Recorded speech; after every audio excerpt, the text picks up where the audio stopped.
حي على الفلاح.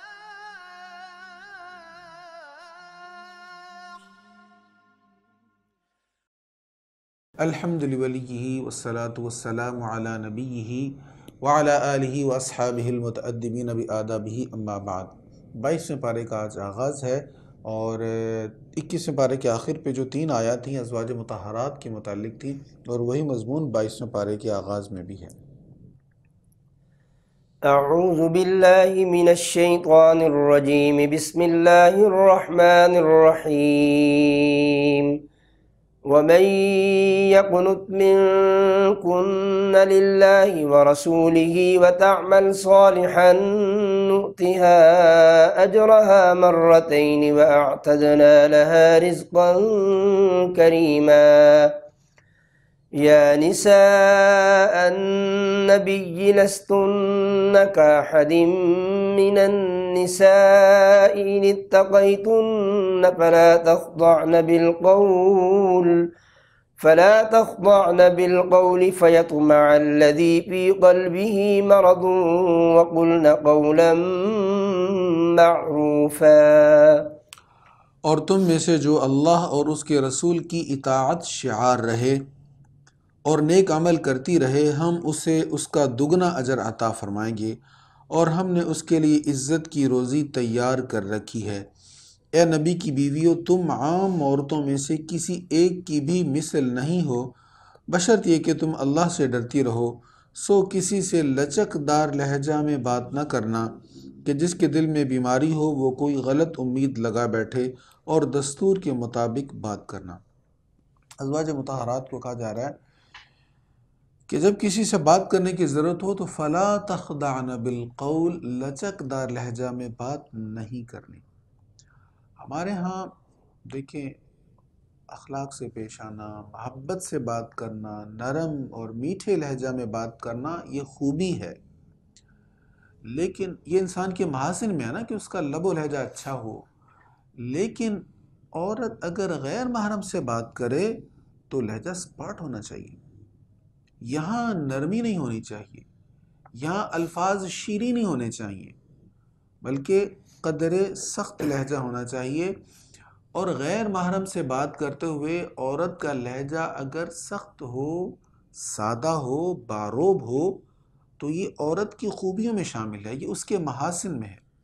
زمانہ جاہلیت میں بھی وہ عورت قابل تعریف ہوتی تھی جس کا غیر محرم سے بات کرتے ہوئے لہجہ سنجیدہ ہوتا تھا۔ تو ہمارے ہاں جو ایک روش چل پڑی ہے کہ خواتین کو کاؤنٹر پر کھڑا کیا جاتا ہے، یا ڈیل کرنے کے لیے کسٹمرز کو خواتین کو کہا جاتا ہے اور پھر ان کو کہا جاتا ہے آپ نے ایسے ایسے بات کرنا، تو یہ اسلام کی، قرآن کی تعلیمات کے خلاف ہے۔ تو یہاں ایک بات یہ کہی جا رہی، کسی سے بات کرنی ہو تو لہجہ جو ہے وہ لچک دار نہ ہو۔ پھر آگے اس کی وجہ بیان کی جا رہی، فَيَطْمَعَ الَّذِي فِي قَلْبِهِ مَرَضٌ وَقُلْنَ قَوْلًا مَّعْرُوفًا، جس کے دل میں بیماری ہے وہ غلط امید لگا بیٹھے گا۔ اگر خاتون غیر محرم سے بات کرتے ہوئے کھلکھلا کر ہنس کر بات کرے گی اور ایسے لہجے میں بات کرے گی تو پھر کیا ہوگا؟ جس سے بات ہو رہی ہے اس کے دل میں کوئی غلط معنی آ سکتا ہے، وہ اس کو کوئی غلط اشارہ سمجھ سکتا ہے اور اس میں پھر وہ آگے بڑھنے کی کوشش کر سکتا ہے۔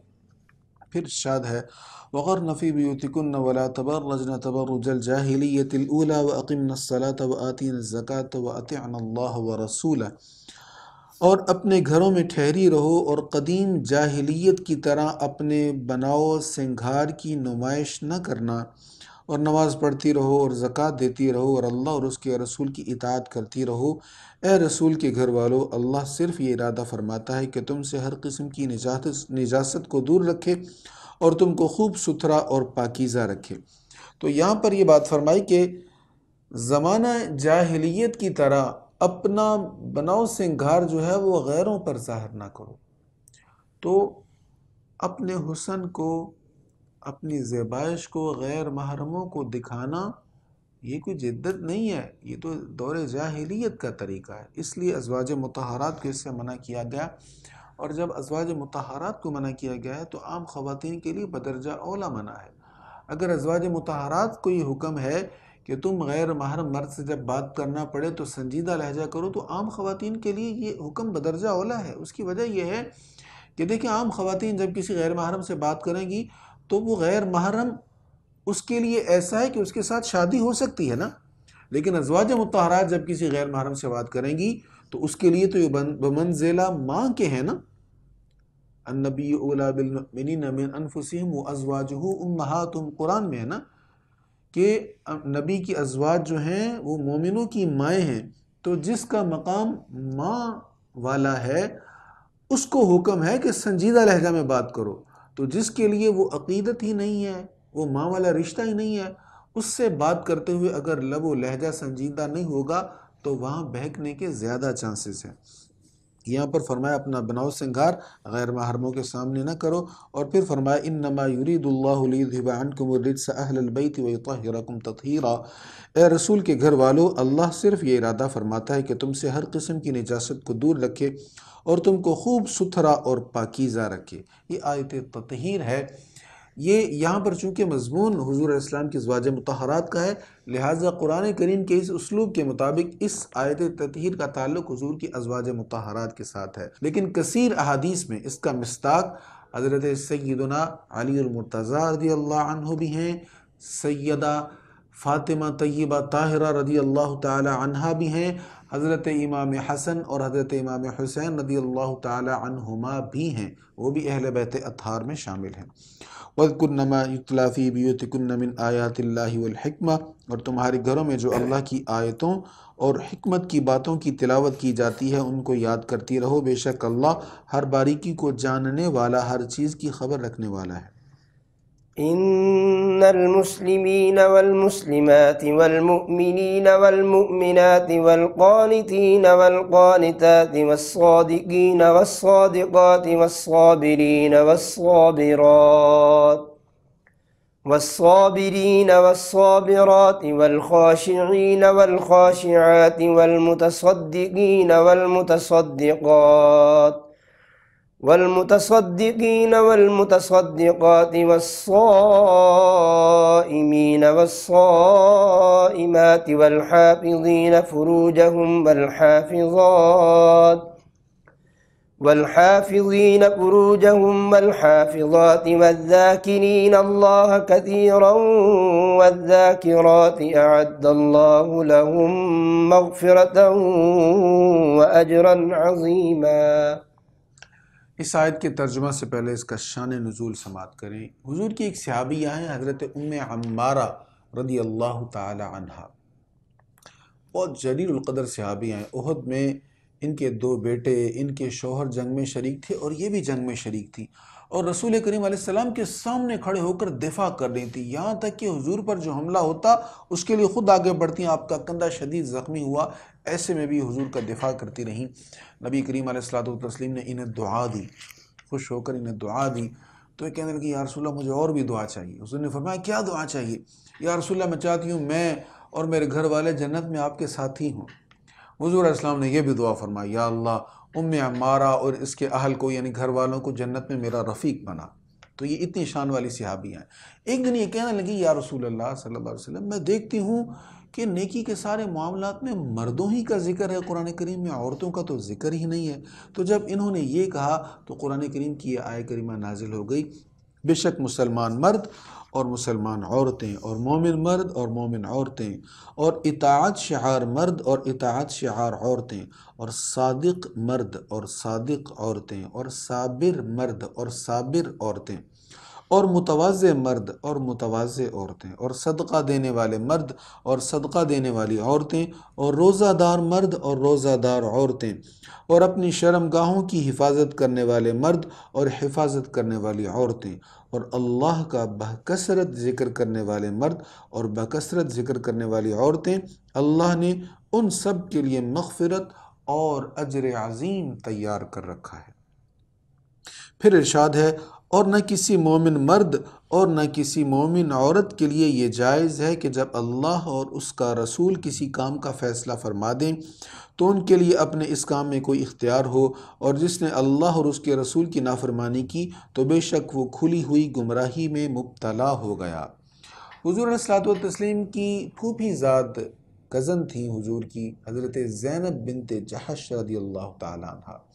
نبی پاک علیہ الصلوۃ والتسلیم نے ان کی طرف حضرت زید کے نکاح کے لیے پیغام بھیجا، رشتہ طلب کیا کہ آپ کا میں زید کے ساتھ نکاح کرنا چاہتا ہوں۔ حضرت زید حضور علیہ الصلوۃ والتسلیم کے آزاد کردہ صحابی ہیں، حضور کے غلام تھے، سرکار نے انہیں آزاد فرمایا، آگے بھی ذکر آئے گا ان کا۔ تو حضرت زینب نے انکار کر دیا، ان کے بھائی نے بھی انکار کر دیا کہ زید کا رشتہ ہمیں پسند نہیں ہے۔ تو جب انہوں نے یہ کہا تو پھر قرآن کریم کی آیت نازل ہو گئی اور اس میں ارشاد ہو گیا کسی مسلمان مرد اور عورت کے لیے یہ جائز نہیں ہے کہ جب اللہ اور اس کا رسول اس کے متعلق کسی بات کا فیصلہ فرمائیں تو پھر وہ انکار کرے۔ تو جب یہ آیت کریمہ نازل ہو گئی تو انہوں نے رشتہ کو قبول کر لیا اور پھر حضور علیہ الصلوۃ والتسلیم نے حضرت زید کے ساتھ حضرت زینب کی شادی کر دی، ان کا نکاح کر دیا۔ اچھا، یہاں پر ایک اور بڑی اہم بات ہے، جب یہ نکاح ہو گیا تو اب ان کا نباہ نہیں ہو رہا تھا۔ اللہ تعالیٰ نے حضور صلی اللہ تعالیٰ علیہ وآلہ وسلم کو، مفسرین فرماتے ہیں اللہ تعالیٰ نے حضور کو آگاہ فرما دیا تھا کہ اب ان کا نباہ نہیں ہوگا اور زید طلاق دیں گے زینب کو۔ تو جب زینب کو زید طلاق دے دیں گے تو اے رسول آپ نے زینب کے ساتھ نکاح کرنا ہے۔ اب زید کون ہیں؟ زید وہ صحابی ہیں جو حضور صلی اللہ تعالیٰ علیہ وآلہ وسلم کے غلام تھے۔ غلامی میں حضور علیہ الصلوۃ والتسلیم نے اتنی محبت دی کہ والد اور چچا ان کو لینے کے لیے آئے، حضور نے کہا آپ جانا چاہیں تو جا سکتے ہیں، لیکن انہوں نے جانے سے انکار کر دیا، کہا مجھے حضور سے محبت ہے، میں حضور کو چھوڑ کر نہیں جاؤں گا۔ تو حضور نے انہیں اپنا بیٹا بنا لیا۔ اب زید کو منہ بولا بیٹا تھے، سگے بیٹے تو نہیں تھے حضور کے، لیکن عرب میں یہ رواج تھا کہ منہ بولے بیٹے کو سگا بیٹا سمجھا جاتا تھا، اور منہ بولے بیٹے کی جب کسی عورت سے شادی ہو جاتی تو اس کو سگی بہو سمجھا جاتا تھا۔ یہ قانون ہے نا کہ بہو جو ہوتی ہے اس کے ساتھ سسر کی شادی نہیں ہو سکتی، چاہے طلاق ہوئی ہے چاہے بیوہ ہوئی ہے تو سسر بہو کے ساتھ شادی نہیں کر سکتا، کیونکہ بہو اس کے لیے بیٹی ہوتی ہے، سسر اس کے لیے بمنزلہ باپ کے ہوتا ہے۔ لیکن اگر بیٹا سگا نہیں ہے، منہ بولا بیٹا ہے، تو نہ تو وہ سگا بیٹا ہے نہ ہی اس کی بیوی جو ہے یہ بہو ہے۔ تو یہ جاہلیت کا قانون تھا، اس کی بیٹی کو بھی بہو ہی سمجھا جاتا تھا۔ اللہ تعالیٰ اس قانون کو بدلنا چاہتا تھا، انہیں بتانا چاہتا تھا کہ منہ بولے بیٹے کی وائف بیوی جو ہے وہ بہو نہیں ہے، اس کے ساتھ شادی ہو سکتی ہے۔ اب اللہ تعالیٰ نے جب حضور کو فرما دیا کہ آپ کی شادی ان کے ساتھ ہوگی طلاق کے بعد، تو حضور علیہ السلام تھوڑا سا دل میں اندیشہ محسوس کر رہے تھے کہ میں جب اس سے شادی کروں گا زینب سے تو لوگ باتیں کریں گے کہ محمد صلی اللہ علیہ وسلم انہوں نے اپنی بہو کے ساتھ شادی کر لی، تو لوگوں کو قائل کرنا کیسے سمجھایا جائے گا، ایک رواج ہے، جاہلیت کے رواج چلا آ رہا ہے۔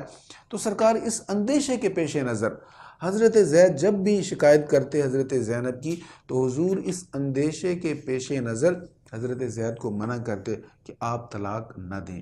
یہ پس منظر سمجھنے کے بعد اب آپ ترجمہ سنیں، آپ کو اس کی سمجھ لگ جائے گی۔ اللہ تعالیٰ فرماتا ہے، اور اے رسول مکرم یاد کیجئے جب آپ اس شخص سے کہہ رہے تھے جس پر اللہ نے انعام کیا ہے اور آپ نے بھی اس پر انعام کیا ہے۔ کون؟ یعنی حضرت زید رضی اللہ تعالیٰ عنہ۔ کیا کہہ رہے تھے آپ سے؟ کہ تم اپنی بیوی کو اپنے نکاح میں رہنے دو اور اللہ سے ڈرتے رہو، اور آپ اپنے دل میں اس بات کو چھپا رہے تھے جس کو اللہ ظاہر فرمانے والا تھا، اور آپ کو لوگوں کے طعنوں کا اندیشہ تھا، اور اللہ آپ کے خوف کا زیادہ مستحق ہے۔ پھر جب زید نے اس کو طلاق دے کر اپنی غرض پوری کر لی تو ہم نے عدت کے بعد آپ کا اس سے نکاح کر دیا، تاکہ مومنوں پر اپنے منہ بولے بیٹوں کی بیویوں کے متعلق اس میں کوئی حرج نہ رہے، جب وہ انہیں طلاق دے کر بے غرض ہو جائیں تو وہ ان سے نکاح کر سکیں، اور اللہ کا حکم تو بہرحال ہونے والا تھا۔ یہ 37 نمبر آیت ہے سورۃ احزاب کی۔ تو اس میں یہ بیان ہوا کہ زید نے ان سے اپنی غرض پوری کر لی۔ کیا مطلب؟ کہ طلاق دینے کے بعد زید کی طبیعت میں ان کے لیے کوئی میلان نہیں تھا، ان کے دل میں حضرت زینب کے ساتھ رہنے کی کوئی تمنا نہیں تھی۔ دیکھیں جب محبت نہ ہو تو کوئی کیسا ہی حسن و جمال کا پیکر ہو، کتنا ہی خوبیوں کا مالک کیوں نہ ہو، تو دل میں اس کے لیے جگہ نہیں ہوتی۔ تو حضرت زید کو ان کے لیے کوئی خواہش نہیں تھی، طلب نہیں محسوس کر رہے تھے اپنے دل میں ان کے لیے، اس لیے جب حضرت زید نے طلاق دی تو اللہ نے حکم فرمایا اے حبیب آپ نکاح فرمائیں، تاکہ عرب کے لوگوں کو پتہ چل جائے کہ منہ بولے بیٹے کی متعلقہ بیوی کے ساتھ نکاح کرنے میں کوئی حرج نہیں ہے۔ پھر ارشاد ہے نبی پر اس کام میں کوئی حرج نہیں ہے جو اللہ نے اس کے لیے مقرر فرما دیا ہے، یہ اللہ کا دستور ہے جو ان امتوں میں بھی رہا ہے جو پہلے گزر چکی ہیں، اور اللہ کے کام مقرر شدہ اندازوں پر ہوتے ہیں۔ جو لوگ اللہ کے پیغامات پہنچاتے ہیں اور اس سے ڈرتے ہیں اور اللہ کے سوا اور کسی سے نہیں ڈرتے، اور اللہ حساب لینے کے لیے کافی ہے۔ ما كان محمد أبا أحد من رجالكم ولكن رسول الله وخاتم النبيين وكان الله بكل شيء عليما۔ محمد تمہارے مردوں میں سے کسی کے باپ نہیں ہیں، یعنی زید کے حضور باپ نہیں ہیں۔ جب یہ آیت اتری اس وقت حضور علیہ الصلوۃ والتسلیم کا کوئی بھی بیٹا حیات نہ تھا، آپ کے بیٹے بچپن میں وصال کر گئے تھے، اس لیے فرمایا محمد تمہارے مردوں میں کسی کے باپ نہیں، لیکن وہ اللہ کے رسول اور آخری نبی ہیں۔ ولیکن رسول اللہ، لیکن وہ اللہ کے رسول ہیں، وخاتم النبیین، اور آخری نبی ہیں۔ حضور علیہ السلام کی ختم نبوت کے مسئلہ میں قرآن کریم کی یہ واضح آیت ہے، اور آخری نبی ہیں، اور اللہ ہر چیز کو خوب جاننے والا ہے۔ سرکار کریم علیہ الصلوۃ والتسلیم کی ختم نبوت پر دلیل کے طور پر اور بھی بہت ساری آیات ہیں، لیکن میں ایک حدیث آپ کو سنا کر یہ مضمون آگے بڑھاتا ہوں۔ حضور صلی اللہ تعالیٰ علیہ وآلہ وسلم نے فرمایا میری مثال اور مجھ سے پہلے انبیاء کی مثال اس شخص کی طرح ہے جس نے بہت حسین محل بنایا۔ فرمایا میری اور پچھلی نبیوں کی مثال کیسے؟ اس شخص کی طرح جس نے ایک بڑا حسین محل بنایا، لوگ اس کو دیکھتے ہیں، اس کی تعریف کرتے ہیں، واہ واہ کیا خوبصورت ہے۔ یہ بخاری شریف کی حدیث ہے، لوگ اس کی تعریف کرتے ہیں، لیکن اس کے کونے میں ایک اینٹ ابھی نہیں رکھی ہوئی۔ دیکھیں اگر کوئی بلڈنگ اس میں کام ہو رہا ہے، کنسٹرکشن کا بہت سارا کام باقی، تو اس میں اتنا تعجب نہیں ہوگا، لیکن ہر چیز کمپلیٹ ہو، کہیں سے تھوڑا سا حصہ ہو تو وہ زیادہ فیل ہوتا ہے۔ تو فرمایا محل مکمل ہے، بلڈنگ مکمل ہے، لوگ اس کو دیکھ کر تعریف کرتے ہیں، لیکن ایک کونے میں آ کر دیکھتے ہیں ایک اینٹ نہیں ہے، اس کو تعجب سے دیکھتے ہیں کیوں نہیں ہے۔ حضور نے فرمایا وہ آخری اینٹ میں ہوں، یعنی قصر نبوت جو ہے اس کی آخری اینٹ، اس کا آخری نبی میں ہوں، اور میں آخری نبی ہوں۔ حضور نے واضح طور پر ارشاد فرمایا، اور یہ صحیح بخاری شریف کی حدیث ہے۔ يا أيها الذين آمنوا اذكروا الله ذكرا كثيرا وسبحوه بكرة وأصيلا هو الذي يصلي عليكم وملائكته ليخرجكم من الظلمات إلى النور وكان بالمؤمنين رحيما۔ اے ایمان والو اللہ کو بہت یاد کیا کرو، اذکروا اللہ، اللہ کا ذکر کرو، ذکرن کثیرا، کثیر۔ اے ایمان والو اللہ کو بہت یاد کیا کرو، اور صبح اور شام کو اس کی تسبیح کیا کرو۔ اللہ تعالیٰ کو بہت یاد کرنے کا حکم ہے، صرف یاد کرنے کا نہیں، بہت یاد کرنے کا حکم ہے۔ حضور صلی اللہ علیہ وسلم فرماتے ہیں اللہ کا ذکر اتنا کرو لوگ تمہیں پاگل اور مجنوں کہیں، اور ایک مقام پر فرمایا اللہ کا اتنا ذکر کرو کہ منافق کہیں یہ ایسے ہی ریاکاری کر رہا ہے، یہ دکھلاوا کر رہا ہے، اتنا زیادہ اللہ کا ذکر کرو۔ اور یاد رکھیں ذکر کی حقیقت کیا ہے۔ ایک تو ذکر ہے نا زبان سے اللہ کا نام لینا، اس کے نام کی مالا جپنا، اس کی بھی بڑی فضیلت ہے، لیکن حقیقت ذکر یہ ہے کہ اللہ کو یاد رکھا جائے۔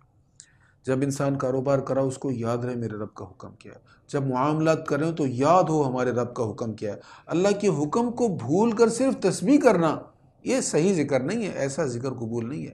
اس کا نام کا ذکر زبان پر بھی ہو، اور اس کے احکام جن چیزوں سے اس نے روکا ہے، جن کو کرنے کا حکم دیا، یہ دل میں بھی ہونا چاہیے۔ پھر ارشاد ہے وہی ہے جو تم پر رحمت نازل فرماتا ہے اور اس کے فرشتے بھی، تاکہ وہ تم کو اندھیروں سے نکال کر روشنی کی طرف لائے، اور مومنوں پر بے حد رحم فرمانے والا ہے۔ جس دن وہ اس سے ملاقات کریں گے تو ان کو سلام پیش کیا جائے گا، اور اس نے ان کے لیے اجر عظیم تیار کر رکھا ہے۔ اے نبی ہم نے آپ کو گواہی دینے والا اور ثواب کی بشارت دینے والا اور عذاب سے ڈرانے والا بنا کر بھیجا ہے۔ تو حضور اسلام کے بارے میں ارشاد ہے یا ایھا النبی انا ارسلناک شاہد، ہم نے آپ کو گواہی دینے والا بنا کر بھیجا ہے جی۔ اور آپ جانتے ہیں گواہی کون دے سکتا ہے؟ گواہی وہی دے سکتا ہے جو شاہد ہو، جو موجود ہو، جو مشاہدہ کرنے والا ہو۔ جس نے مشاہدہ ہی نہیں کیا، جس نے دیکھا ہی نہیں ہے، وہ کیا گواہی دے گا؟ تو حضور علیہ السلام گزشتہ امتوں کی گواہی دیں گے، کیونکہ اللہ نے گزشتہ امتوں کے تمام احوال حضور کے سامنے رکھ دیے، حضور کو مشاہدہ کروا دیا ہے۔ اور گزشتہ امتوں کے احوال کو اگر جانتے ہیں تو امت محمدیہ کے حوال سے حضور بے خبر ہیں؟ حضور ہمارے احوال کو بھی جانتے ہیں۔ حضور علیہ الصلوۃ والتسلیم کی وہ حدیث نہیں ہے، فرمایا میری حیات بھی تمہارے لیے بہتر ہے، میری وفات بھی تمہارے لیے بہتر ہے۔ حیات اس لیے بہتر ہے کہ تمہارے سامنے وحی نازل ہوتی ہے، تمہیں احکام بتائے جاتے ہیں، تم مجھ سے مسئلے پوچھ لیتے ہو۔ اور میری وفات اس لیے بہتر ہے کہ تمہارے اعمال مجھ پر پیش ہوں گے، اگر اچھے عمل ہوں گے تو میں خوش ہوں گا، اگر عملوں میں کوتاہی ہوگی تو میں تمہارے لیے دعا کروں گا۔ میرے بھائیوں، میری بہنوں، ہمارا ہر عمل حضور کے سامنے پیش ہو رہا ہے۔ یہ ذرا ذہن میں رکھیں، ہم جو آقا ہم سے اتنی محبت کرتے ہیں، اتنا پیار کرتے ہیں، وہ اگر دیکھیں گے ہمارے برے کرتوت تو آقا کریم علیہ الصلوۃ والتسلیم کے دل پر کیا گزرے گی؟ لہٰذا ہمیں یہ تصور پختہ کرنے کی ضرورت ہے کہ نبی رحمت صلی اللہ تعالیٰ علیہ وآلہ وسلم کی اس بارگاہ میں آپ کے سامنے ہمارے احوال اور ہمارے اعمال پیش ہو رہے ہیں۔ پھر ارشاد ہوا، اور اللہ کے حکم سے اس کی طرف دعوت دینے والا اور روشن کرنے والا آفتاب بنا کر بھیجا، اور مومنوں کو بشارت دیجئے کہ ان کے لیے اللہ کا بہت بڑا فضل ہوگا، اور آپ کافروں اور منافقوں کی بات نہ مانیے گا اور ان کی ایذا رسانیوں کو نظر انداز کر دیں اور اللہ پر توکل کریں، اور اللہ کافی کارساز ہے۔ اے ایمان والو، جب تم مسلمان عورتوں سے نکاح کرو پھر عمل زوجیت سے پہلے تم ان کو طلاق دے دو تو تمہارے لیے ان پر کسی قسم کی عدت نہیں ہے جس کا تم شمار کرو، سو تم ان کو کچھ ان کے فائدے کی چیزیں دے کر حسن سلوک سے ان کو رخصت کر دو۔ یہاں پر عدت کا حکم یہ پہلے بھی بیان ہو چکا ہے، ہم پڑھ چکے ہیں، تو حکم دوبارہ بیان ہوا ہے۔ یعنی اگر کسی کا صرف نکاح ہوا ہے، خلوت نہیں ہوئی، رخصتی بھی نہیں ہوئی، خلوت صحیحہ بھی نہیں ہوئی، تو اب اگر ایسی صورت میں خدا نخواستہ طلاق ہو گئی، بغیر رخصتی کے، بغیر تنہائی کے، خلوت صحیحہ کے اگر طلاق ہو گئی ہے تو پھر عورت پر کوئی عدت نہیں ہے۔ پھر ارشاد ہے، اے نبی، ہم نے آپ کے لیے آپ کی ان ازواج کو حلال کر دیا ہے جن کا مہر آپ ادا کر چکے ہیں، اور آپ کی ان کنیزوں کو جو اللہ نے آپ کو مال غنیمت سے عطا فرمائی ہیں، اور آپ کے چچا کی بیٹیاں، اور آپ کی پھوپھیوں کی بیٹیاں، اور آپ کے ماموں کی بیٹیاں، اور آپ کی خالاؤں کی بیٹیاں جنہوں نے آپ کے ساتھ ہجرت کی، وہ بھی آپ کے لیے حلال ہیں، اور وہ مومنہ عورت بھی جس نے اپنا نفس آپ کے لیے ہبہ کر دیا، اگر نبی اس کو اپنے نکاح میں لینا چاہیں۔ یہ حکم صرف آپ کے لیے مخصوص ہے، عام مسلمانوں کے لیے نہیں ہے۔ بے شک ہم اس چیز کو جانتے ہیں جو ہم نے ان پر ان کی بیویوں اور کنیزوں کے متعلق فرض کی ہے۔ آپ کے لیے یہ خصوصی حکم اس لیے ہے کہ آپ پر کوئی دشواری نہ ہو، اور اللہ بہت بخشنے والا، بے حد رحم فرمانے والا ہے۔ تو یہاں پر ایک مسئلہ یہ بیان ہوا کہ جو عورت اپنے آپ کو ہبہ کر دے، یعنی آپ خود کو عطیہ کر دے حضور پر کہ سرکار مجھے آپ اپنے نکاح میں قبول فرما لیں، اب نکاح کا باقاعدہ اہتمام نہیں ہے، حق مہر بھی نہیں ہے، کسی عورت نے حضور کو اگر کہا کہ سرکار آپ مجھے اپنے نکاح میں قبول فرما لیں، تو اللہ فرما رہا ہے اے حبیب آپ کے لیے یہ خصوصی اجازت ہے، اگر آپ چاہیں تو اس کو بغیر حق مہر کے، بغیر گواہوں کے، بغیر اہتمام نکاح کے، آپ اگر کہیں کہ میں نے تمہیں قبول کیا تو وہ آپ کے نکاح میں آ گئی، آپ چاہیں تو آپ قبول فرما سکتے ہیں۔ یہ خصوصیت نبی کریم صلی اللہ تعالیٰ علیہ وآلہ وسلم کی ہے، کسی اور کی نہیں ہے۔ پھر ارشاد ہوا، ان ازواج میں سے آپ جن کو چاہیں خود سے دور رکھیں اور جن کو چاہیں اپنے پاس جگہ دیں، اور جس بیوی سے آپ الگ ہو چکے ہیں اگر آپ اس کو پھر طلب فرما لیں تو آپ پر کوئی تنگی نہیں۔ اس حکم سے یہ توقع ہے کہ ان کی آنکھیں ٹھنڈی رہیں گی اور وہ غمگین نہیں ہوں گی، اور وہ سب اس پر راضی رہیں گی جو آپ انہیں عطا فرمائیں گے، اور اللہ خوب جانتا ہے جو کچھ تمہارے دلوں میں ہے، اور اللہ بہت علم والا، بے حد حلم والا ہے۔ اب اس آیت میں ارشاد ہوا کہ آپ جن کو اپنے نکاح میں لینا چاہیں لے لیں، اور اگر کسی کو آپ نے دور کیا ہے خود سے اور اگر آپ اس کو قریب کرنا چاہتے ہیں تو یہ بھی آپ کو اختیار ہے، جس کو آپ پسند فرمائیں اس کے ساتھ آپ نکاح فرما سکتے ہیں۔ اب اس سے اگلی آیت میں اس کا الٹ مضمون ہے، سنیے، ان ازواج کے علاوہ مزید خواتین آپ کے لیے حلال نہیں ہیں، اور نہ ان ازواج کو دوسری خواتین سے تبدیل کرنا حلال ہے، خواہ ان کا حسن آپ کو پسند ہو، ما سوا آپ کی کنیزوں کے، اور اللہ ہر چیز پر نگہبان ہے۔ تو پہلے ارشاد ہوا کہ آپ جن کو چاہیں اپنے نکاح میں لے لیں، مزید نکاح آپ فرما لیں، آپ کو اجازت ہے۔ اس آیت میں ارشاد ہوا کہ آپ ان ازواج کے علاوہ کسی کو اپنے نکاح میں نہ لیں، ان کے ساتھ تبدیل نہ کریں کسی اور کو، یا آپ کو اجازت نہیں ہے۔ تو یہاں پر ایک مسئلہ نوٹ کر لیجئے۔ پہلے ایک بات سمجھیے، ایک ہے قرآن کریم کی نزول کے اعتبار سے ترتیب، اور ایک ہے قرآن مجید کی یہ جو لکھا ہوا ہمارے سامنے اس اعتبار سے ترتیب۔ دیکھیں جب ہم لکھا ہوا قرآن مجید دیکھتے ہیں تو سب سے پہلے سورہ فاتحہ لکھی ہوئی ہے، پھر اس کے بعد سورہ بقرہ ہے، پھر دیگر صورتیں ہیں، لیکن یہی ترتیب نزول کی نہیں تھی۔ آپ میں سے بہت سارے لوگ جانتے ہوں کہ سب سے پہلے جو آیات نازل ہوئیں وہ سورۃ علق کی آیتیں ہیں، جو 30ویں پارے میں ہیں، جو آخری پارے میں آ رہی ہیں، اقرأ بسم ربک الذی خلق۔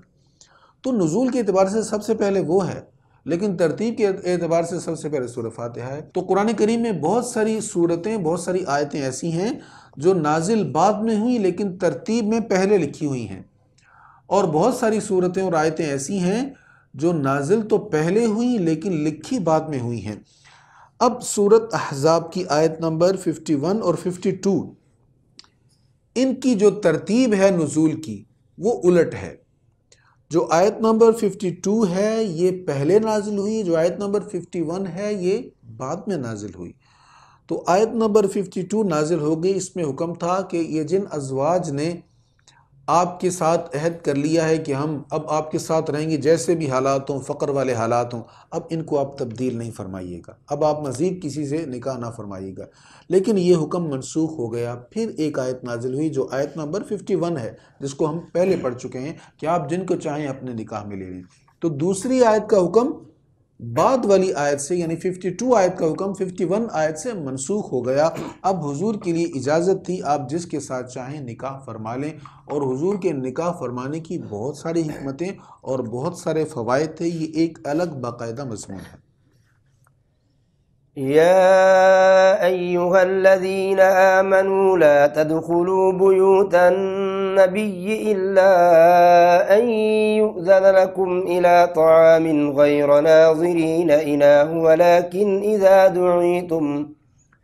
ولكن إذا دعيتم فادخلوا فإذا طعمتم فانتشروا ولا مستأنسين لحديث إن ذلكم كان يؤذي النبي فيستحيي منكم والله لا يستحيي من الحق وإذا سألتموهن متاعا فاسألوهن من وراء حجاب ذلكم أطهر لقلوبكم وقلوبهن وما كان لكم أن تؤذوا رسول الله ولا أن تنكحوا أزواجه من بعده أبدا إن ذلكم كان عند الله عظيما۔ اس آیت کے ترجمہ سے پہلے اس کا شان نزول سماعت کر لیں تو آپ کے لیے ترجمہ کو سمجھنا آسان ہوگا۔ نبی کریم علیہ الصلوۃ والتسلیم کا جب حضرت زینب سے نکاح ہوا تو سرکار کریم علیہ الصلوۃ والتسلیم نے ولیمہ کا اہتمام فرمایا۔ اب ولیمہ کے لیے صحابہ کرام گھر میں حاضر ہوئے، اور کھانا کھانے کے بعد، دعوت ولیمہ کھانے کے بعد کچھ صحابہ کرام بیٹھے رہے۔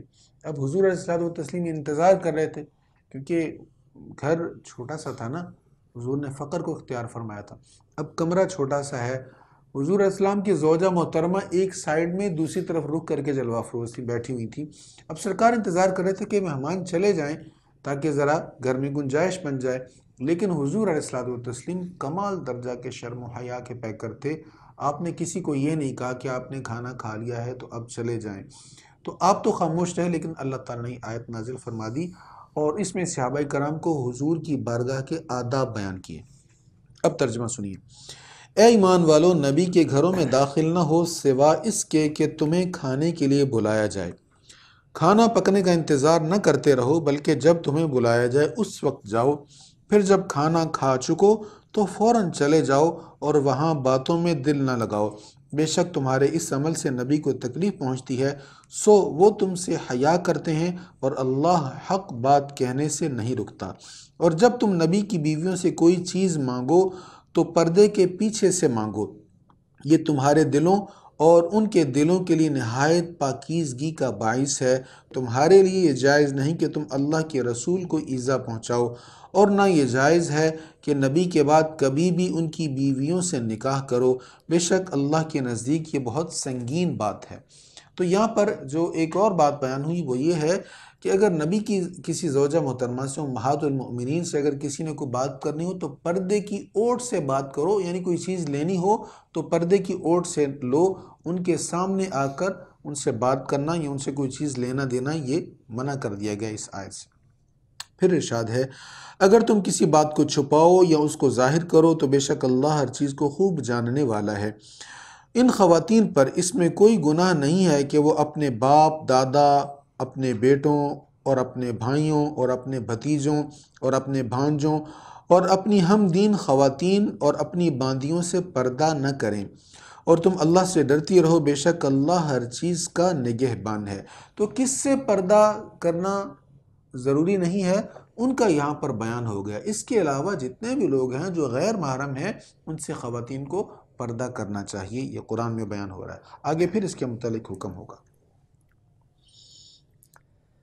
ان اللہ وملائکتہ یصلون علی النبی یا ایہا الذین آمنوا صلوا علیہ وسلموا تسلیما ان الذین یؤذون اللہ ورسولہ لعنہم اللہ فی الدنیا والآخرۃ وأعد لهم عذابا مہینا۔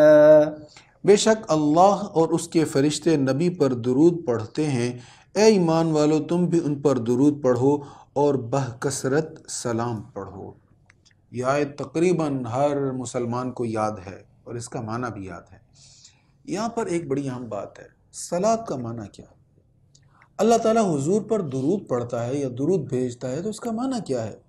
ہم تو پڑھتے نا اللہم صلی وسلم وبارک علی سیدنا و مولانا محمد، یا اور درود شریف کے صیغے بہت سارے ہیں، ہم وہ پڑھتے ہیں، تو ہم تو یہ کہتے ہیں اے اللہ تو حضور پر درود بھیج، تو اللہ تعالیٰ کیا درود پڑھتا ہے؟ امام بخاری نے حضرت ابو العالیہ سے لکھا ہے، ابو العالیہ بیان کرتے ہیں جس کو امام بخاری لکھتے ہیں کہ صلاۃ کا معنی ہے، اللہ تعالیٰ کی صلاۃ کا معنی ہے ہوا ثناء، اللہ حضور کی تعریف فرماتا ہے، فرشتوں کی محفل سجا کر اللہ تعالیٰ اپنے حبیب صلی اللہ علیہ وسلم کی تعریف کرتا ہے۔ سبحان اللہ، کیا حسین چیز بیان فرمائی امام بخاری نے۔ دیکھیں نا، بہت سے لوگ حضور کی تعریف کر رہے ہیں اور قیامت تک حضور کی تعریف لوگ کرتے رہیں گے۔ زندگیاں ختم ہوئیں اور قلم ٹوٹ گئے، تیرے اوصاف کا ایک باب بھی پورا نہ ہوا۔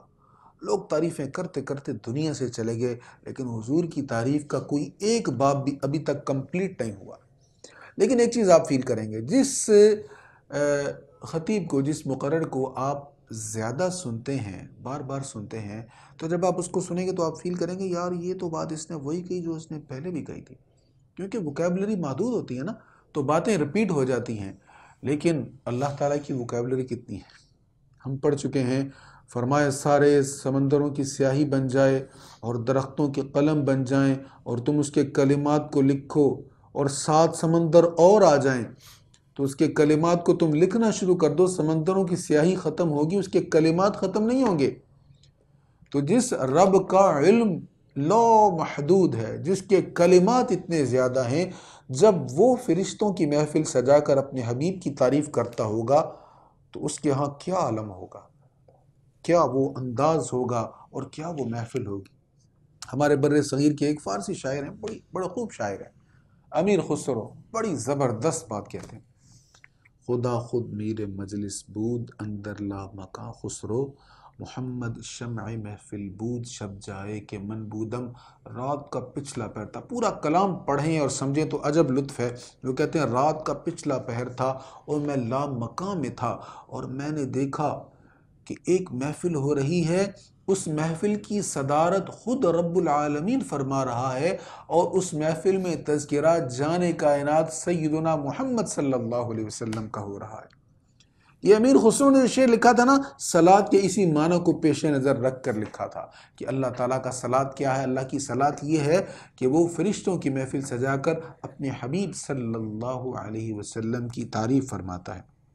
تو ارشاد ہے، بے شک اللہ اور اس کے فرشتے نبی پر درود پڑھتے ہیں، اے ایمان والو تم بھی ان پر درود پڑھو اور بکثرت سلام پڑھو۔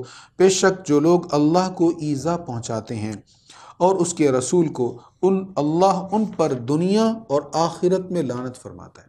جو اللہ کو اس کے رسول کا ایذا پہنچاتے ہیں، اللہ ان پر دنیا اور آخرت میں لعنت فرماتا ہے، اور اس نے ان کے لیے رسوا کرنے والا عذاب تیار کر رکھا ہے۔ اللہ تعالیٰ کو ایذا پہنچانا کیا ہے؟ اللہ کے رسول کو ایذا پہنچانا، نبی کریم صلی اللہ علیہ وسلم کو تکلیف پہنچانا، حضور کے بارے میں معاذ اللہ یہ کہنا کہ شیطان کا علم حضور سے زیادہ ہے، حضور کو ایذا پہنچانا نہیں ہے۔ حضور کے بارے میں یہ کہنا کہ جانوروں، بچوں اور پاگلوں کے علم کو حضور کے علم سے کمپیئر کرنا، موازنہ کرنا، یہ میرے آقا کو ایذا پہنچانے والی بات ہے۔ سرکار کریم علیہ الصلاۃ والتسلیم کے متعلق یہ کہنا کہ نماز میں حضور کا خیال اپنے بیل گدھے کے خیال سے برا ہے، یہ رسول کو ایذا پہنچانے والی بات ہے۔ تو رسول کریم علیہ السلام کو ایذا نہیں پہنچائیں گے ہم حضور کی تعظیم کریں گے، حضور کی شان بیان کریں گے، حضور کی تعریف و توصیف کریں گے۔ اللہ ہمیں اس کی توفیق دے۔ پھر ارشاد ہے، اور جو لوگ ایمان والے مردوں کو اور ایمان والی عورتوں کو بلا خطا ایذا پہنچاتے ہیں تو بے شک انہوں نے بہتان کا اور کھلے ہوئے گناہ کا بوجھ اپنے سر پر اٹھایا۔ يا أيها النبي قل لأزواجك وبناتك ونساء المؤمنين يدنين عليهن من جلابيبهن ذلك أدنى أن يعرفن فلا يؤذين وكان الله غفورا رحيما۔ اے نبی اپنی بیویوں اور اپنی بیٹیوں اور مسلمانوں کی عورتوں سے کہیے کہ وہ گھر سے نکلتے وقت اپنی چادروں کا کچھ حصہ اپنے منہ پر لٹکا لیا کریں، یہ اس کے بہت قریب ہے کہ ان کو پہچان لیا جائے کہ یہ آزاد عورتیں ہیں، تو ان کو ایذا نہ دی جائے، اور اللہ بہت بخشنے والا بے حد رحم فرمانے والا ہے۔ اب یہاں پر یہ مسئلہ واضح طور پر بیان ہو گیا کہ چہرے کا بھی نقاب ہے، چہرے کو بھی چھپانا چاہیے۔ عورتوں کا غیر محرموں سے صرف جسم کو چھپانا نہیں بلکہ چہرے کو بھی چھپانا۔ دیکھیں نا، یدنین علیہن من جلابیبہن، اپنی چادروں کا کچھ حصہ اپنے منہ پر لٹکا لیا کریں۔ تو خواتین جو تھیں یہ اس دور میں اپنے چہروں کا پردہ کیا کرتی تھی، اور یہ قرآن کریم میں واضح طور پر بیان ہو رہا ہے۔ بعض لوگ یہاں پر کہتے ہیں کہ یہ اصل میں آگے جو بیان ہو رہا ہے منافقین اور یہود یہ خواتین کو چھیڑتے تھے، تو یہ ظاہر ہو جائے کہ یہ مسلمان خواتین ہیں، آزاد خواتین ہیں، تو ان کو کوئی چھیڑے نہ، اس لیے یہ مخصوص حکم تھا۔ ایسا نہیں ہے، بلکہ اس پر کثیر احادیث موجود ہیں۔ حضرت عائشہ صدیقہ رضی اللہ تعالیٰ عنہ، بخاری کی حدیث ہے، واقعہ عفق کے متعلق وہ کہتی ہیں کہ حضرت صفوان نے مجھے کیسے پہچانا؟ کہتے ہیں صفوان نے مجھے اس طرح پہچانا کہ انہوں نے پردہ کی آیات، پردہ کے حکم والی آیات نازل ہونے سے پہلے مجھے دیکھا ہوا تھا، اس لیے انہوں نے مجھے پہچان لیا۔ تو معلوم ہوا کہ پردہ کے حکم والی آیات نازل ہونے کے بعد خواتین نے چہروں کو ڈھانپنا شروع کر دیا تھا۔ اسی طرح حضور کی ایک صحابیہ ہیں حضرت ام خلاد رضی اللہ تعالی عنہا، یہ ابو داؤد شریف کی حدیث ہے۔ حضرت ام خلاد کے بیٹے جنگ میں شہید ہو گئے، تو اپنے شہید بیٹے کے متعلق حضور سے دریافت کرنے آئیں، اور انہوں نے چہرے پر بھی نقاب کیا ہوا تھا، چہرے کو ڈھانپا ہوا تھا۔ تو کسی نے کہا، اے بی بی صاحبہ آپ اتنے غم میں ہیں، آپ کا بیٹا شہید ہو گیا، اس کے باوجود آپ نے پردہ کیا ہوا ہے، تو کیا جواب دیا؟ کہنے لگی، میں نے بیٹا کھویا ہے، میں نے حیا تو نہیں کھو دی، میرا بیٹا گیا ہے، میری حیا نہیں گئی۔ تو ازواج مطہرات اور مسلمان خواتین اپنے چہرے کو بھی چھپایا کرتی تھیں۔ تو ارشاد ہے اس سے اگلی آیت میں اگر منافق باز نہ آئے اور وہ لوگ جن کے دلوں میں فسق کی بیماری ہے اور مدینہ میں جھوٹی افواہیں اڑانے والے، تو ہم آپ کو ضرور ان پر مسلط فرما دیں گے کہ پھر وہ آپ کے پاس مدینہ میں زیادہ عرصہ نہیں ٹھہر سکیں گے۔ وہ لعنت کیے ہوئے ہیں، وہ جہاں بھی جائیں گے پکڑے جائیں گے اور ان کو چن چن کر قتل کر دیا جائے گا۔ جو لوگ اس سے پہلے گزر چکے ہیں ان میں بھی اللہ کا یہی دستور تھا، اور آپ اللہ کے دستور میں ہرگز کوئی تبدیلی نہیں پائیں گے۔ لوگ آپ سے قیامت کے متعلق سوال کرتے ہیں، آپ کہیے کہ اس کا علم صرف اللہ کے پاس ہے، اور اے مخاطب تجھے کیا پتا کہ شاید قیامت عن قریب واقع ہو۔ بے شک اللہ نے کافروں پر لعنت فرمائی ہے اور ان کے لیے بھڑکتی ہوئی آگ تیار کر رکھی ہے، وہ اس میں ہمیشہ رہیں گے، وہاں وہ نہ کوئی حمایت کرنے والا پائیں گے اور نہ کوئی مدد کرنے والا۔ جس دن ان کے چہرے آگ میں پلٹ دیے جائیں گے، وہ کہیں گے کاش ہم نے اللہ کی اطاعت کی ہوتی اور رسول کی اطاعت کی ہوتی، اور وہ کہیں گے اے ہمارے رب، ہم نے اپنے سرداروں اور اپنے بڑوں کی اطاعت کی، سو انہوں نے ہمیں گمراہ کر دیا۔ اے ہمارے رب، ان کو دگنا عذاب دے اور ان پر بہت بڑی لعنت فرما۔ يا أيها الذين آمنوا لا تكونوا كالذين آذوا موسى فبرأه الله مما قالوا وكان عند الله وجيها يا أيها الذين آمنوا اتقوا الله وقولوا قولا سديدا۔ اے ایمان والو، ان لوگوں کی طرح نہ ہو جانا جنہوں نے موسیٰ کو اذیت پہنچائی تھی، تو اللہ نے موسیٰ کو ان کی تہمت سے بری کر دیا اور وہ اللہ کے نزدیک معزز تھے۔ اے ایمان والو، اللہ سے ڈرتے رہو اور درست بات کہو، اللہ تمہارے لیے تمہارے اعمال کو درست فرما دے گا اور تمہارے لیے تمہارے گناہوں کو بخش دے گا، اور جس نے اللہ کی اطاعت کی اور اس کے رسول کی تو اس نے بڑی کامیابی حاصل کی۔ بے شک ہم نے آسمانوں پر اور زمینوں پر اور پہاڑوں پر اپنے احکام کی امانت پیش کی، تو انہوں نے اس امانت میں خیانت کرنے سے انکار کیا اور اس میں خیانت کرنے سے ڈرے، اور انسان نے اس امانت میں خیانت کی، بے شک وہ بہت ظلم کرنے والا بڑا جاہل ہے۔ تاکہ انجام کار اللہ منافق مردوں اور منافق عورتوں کو اور مشرک مردوں اور مشرک عورتوں کو عذاب دے، اور مومن مردوں اور مومن عورتوں کی توبہ قبول فرمائے، اور اللہ بہت بخشنے والا بے حد رحم فرمانے والا ہے۔ یہاں پر سورت احزاب کا اختتام ہوا ہے، اس میں نہایت اہم احکام بیان ہوئے، اللہ ہمیں عمل کی توفیق عطا فرمائے۔ اس سے آگے سورت سبا ہے۔ آپ ملکہ بلقیس کا تذکرہ آپ سن چکے ہیں، تو ملکہ بلقیس قوم سبا سے تھی، تو سبا کا ذکر ہے اس سورت میں۔ اس مناسبت سے اس سورت کا نام سورت سبا ہے۔ بسم اللہ الرحمن الرحیم الحمد للہ الذی لہ ما فی السماوات وما فی الارض ولہ الحمد فی الآخرہ وہو الحکیم الخبیر۔ يعلم ما يلج في الأرض وما يخرج منها وما ينزل من السماء وما يعرج فيها وهو الرحيم الغفور۔ تمام تعریفیں اللہ کے لیے مختص ہیں، جس کی ملکیت میں وہ سب چیزیں ہیں جو آسمانوں میں ہیں اور جو زمینوں میں ہیں۔ آخرت میں بھی اسی کی تعریف ہے، اور وہی بہت حکمت والا، سب خبر رکھنے والا ہے۔ اس کو علم ہے جو کچھ زمین میں داخل ہوتا ہے اور جو کچھ اس سے نکلتا ہے، اور جو آسمان سے نازل ہوتا ہے اور جو آسمان میں چڑھتا ہے، اور وہی رحم فرمانے والا بے حد بخشنے والا ہے۔ اور کافروں نے کہا ہم پر قیامت نہیں آئے گی۔ آپ کہیے کیوں نہیں؟ مجھے اپنے رب کی قسم جو عالم الغیب ہے، وہ تم پر ضرور آئے گی۔ اس سے ذرہ برابر بھی کوئی چیز چھپی ہوئی نہیں ہے، نہ آسمانوں میں اور نہ زمینوں میں، اور ہر چیز روشن کتاب میں ہے، خواہ وہ ایک ذرہ سے چھوٹی ہو یا بڑی، تاکہ اللہ انہیں جزا دے جو ایمان لائے اور انہوں نے نیک کام کیے، ان کے لیے مغفرت ہے اور معزز روزی ہے۔ اور جن لوگوں نے ہماری آیتوں پر غالب آنے کی کوشش کی، ان کے لیے دردناک عذاب کی سزا ہے۔ اور اہل علم کو معلوم ہے کہ جو کلام آپ پر آپ کے رب کی طرف سے نازل کیا گیا ہے وہی برحق ہے، اور وہی اس کے راستہ کی ہدایت دیتا ہے جو غالب ہے اور تعریف کیا ہوا ہے۔ اور کافروں نے کہا کیا ہم ایسے مرد کی طرف تمہاری رہنمائی کریں جو تمہیں یہ خبر دیتا ہے کہ جب تم مکمل ریزہ ریزہ کر دیے جاؤ گے تو پھر تم از سر نو پیدا کیے جاؤ گے؟ کیا اس شخص نے اللہ پر بہتان باندھا ہے یا اس کو جنون ہے؟ بلکہ جو لوگ آخرت پر ایمان نہیں لائے وہ عذاب اور پرلے درجہ کی گمراہی میں مبتلا ہیں۔ پس کیا انہوں نے ان چیزوں کی طرف نہیں دیکھا جو ان کے آگے اور پیچھے پھیلی ہوئی ہیں، یعنی آسمان اور زمین؟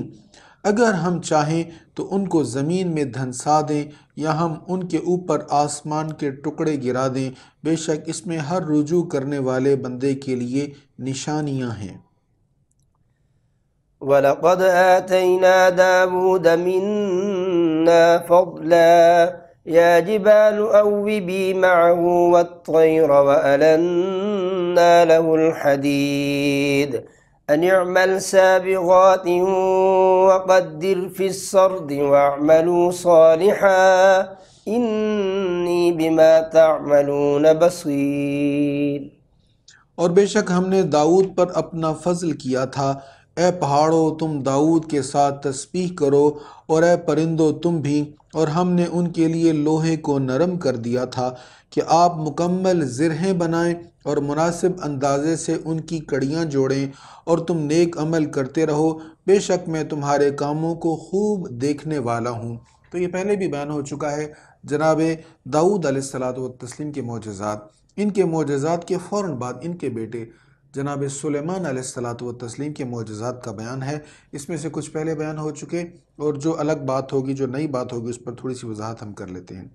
اور سلیمان کے لیے ہوا کو مسخر کر دیا، اس کی صبح کی رفتار 1 ماہ کی مسافت تھی اور شام کی رفتار 1 ماہ کی مسافت تھی۔ سلیمان علیہ السلام کے تخت کو ہوا اڑا کر لے جاتی، آپ ہوا کو حکم فرماتے، وہ آپ کے تخت کو اڑا کر لے جاتی، اور صبح سے لے کر شام تک آپ ہوا کے دوش پر سفر کرتے ہوئے کتنا سفر جو تھا وہ کرتے تھے۔ قرآن فرما رہا ہے 1 ماہ میں جتنا سفر ہوتا ہے وہ آپ 1 دن میں طے فرما لیا کرتے تھے۔ اور سلیمان کے لیے ہوا کو مسخر کر دیا، اس کی صبح کی رفتار 1 ماہ کی مسافت تھی اور شام کی رفتار 1 ماہ کی مسافت تھی۔ اور ہم نے ان کے لیے پگھلے ہوئے تانبے کا چشمہ بہا دیا، اور ہم نے بعض جنات ان کے تابع کر دیے تھے، وہ اپنے رب کے حکم سے ان کے سامنے کام کرتے تھے۔ اور ہم نے فرما دیا تھا کہ اور جو ان میں سے ہمارے حکم کی نافرمانی کرے گا ہم اس کو بھڑکتی ہوئی آگ کا عذاب چکھائیں گے۔ سلیمان جو کچھ چاہتے تھے وہ جنات ان کے لیے بنا دیتے تھے، قلعے، مجسمے اور حوضوں کے برابر ٹب اور چولہوں پر جمی ہوئی دیگیں۔ اے آل داؤد تم شکر ادا کرنے کے لیے نیک کام کرو، اور میرے بندوں میں شکر کرنے والے کم ہیں۔ وَقَلِيلٌ مِّنْ عِبَادِيَ الشَّكُورُ، میرے بندوں میں شکر کرنے والے کم ہیں۔ واقعی اگر ہم غور کریں اللہ تعالیٰ کی نعمتوں پر تو ہم بہت کم شکر ادا کرتے ہیں۔ شکر کیا ہے؟ دیکھیں اللہ نے جو نعمت عطا فرمائی اس نعمت کو تسلیم کرنا، ماننا، اور پھر اس نعمت کو اللہ کی فرما برداری میں خرچ کرنا۔ آنکھ اللہ کی نعمت ہے نا، تو اللہ کا شکر ادا کیا جائے اس پر۔ اور اس کا شکر ادا کرنے کا بہترین طریقہ کیا ہے؟ وہ دیکھیں جس کو دیکھنے کا اللہ نے حکم دیا ہے، یہ ہے شکر۔ اور جس چیز سے اللہ نے منع کیا ہے اس میں اللہ کی نعمتوں کو خرچ کرنا، یہ ہے ناشکری، یہ ہے کفران نعمت۔ اب جو کہنے سے اللہ نے منع کیا وہ کہا جائے زبان میں، اس کو استعمال کیا جائے تو یہ ناشکری ہے، یہ کفران نعمت ہے۔ ہاتھوں سے وہ کیا جائے جس کے کرنے سے اللہ نے منع کیا ہے تو یہ کفران نعمت ہے۔ پھر ارشاد ہے پس جب ہم نے ان پر موت کا حکم نافذ کر دیا تو جنات کو ان کی موت پر صرف گھن کے کیڑے دیمک نے مطلع کیا جو ان کے اعصا کو کھا رہا تھا۔ پھر جب سلیمان گر پڑے تو تب جنات پر یہ بات آشکارا ہوئی کہ اگر ان کو غیب کا علم ہوتا تو وہ اس ذلت والے عذاب میں مبتلا نہ رہتے۔ حضرت سلیمان علیہ السلام جنات کو حکم دیا بلڈنگ بنائیں بھی۔ اب کنسٹرکشن کا کام جنات کر رہے ہیں، آپ ان کی نگرانی فرما رہے ہیں، آپ کھڑے ہیں عصا کے سہارے، آپ کے ہاتھ میں آپ کی عصا ہے، سٹک ہے، اس کے سہارے آپ کھڑے ہیں۔ اسی دوران آپ کا وصال ہو گیا، آپ سٹک کے سہارے کھڑے ہیں اور آپ کا وصال ہو چکا ہے، جنات سمجھ رہے ہیں کہ آپ زندہ ہیں لیکن آپ کا وصال ہو گیا۔ اس پہ بہت دن بیت گئے، بلکہ مہینوں بیت گئے، کنسٹرکشن ہوتی رہی، سارا کام ہوتا رہا۔ اب جب بلڈنگ مکمل ہو گئی تو اللہ کا کرنا کیا ہوا، اب اس سٹک کو، آپ کی عصا کو دیمک نے کھا لیا۔ دیمک نے جب کھایا تو عصا ٹوٹ گئی اور آپ کا وجود مسعود نیچے تشریف لے آئے، آپ گر گئے۔ تو جب آپ گر گئے تو جنات نے کہا ہو، اگر ہمیں غیب کا علم ہوتا، یہ جنات نے کہا اگر انہیں غیب کا علم ہوتا جنات کو، تو ہم یہ جو کنسٹرکشن کا کام کر رہے ہیں، اتنی مشقت کر رہے ہیں اس ڈر سے کہ یہ ہمیں دیکھ رہے ہیں، تو ہم اس سے بچ جاتے۔ تو بات کیا کلیئر ہوئی کہ جنات کے پاس غیب کا علم نہیں ہے، وگرنہ اس کام کو، کنسٹرکشن کے کام کو وہ اپنے لیے مشقت اور ذلت سمجھ رہے تھے، وہ چھوڑ کے بھاگ جاتے۔ تو جنات کے پاس غیب کے علم کا نہ ہونا، یہ اس بات کی دلیل ہے، یہ آیہ کریمہ۔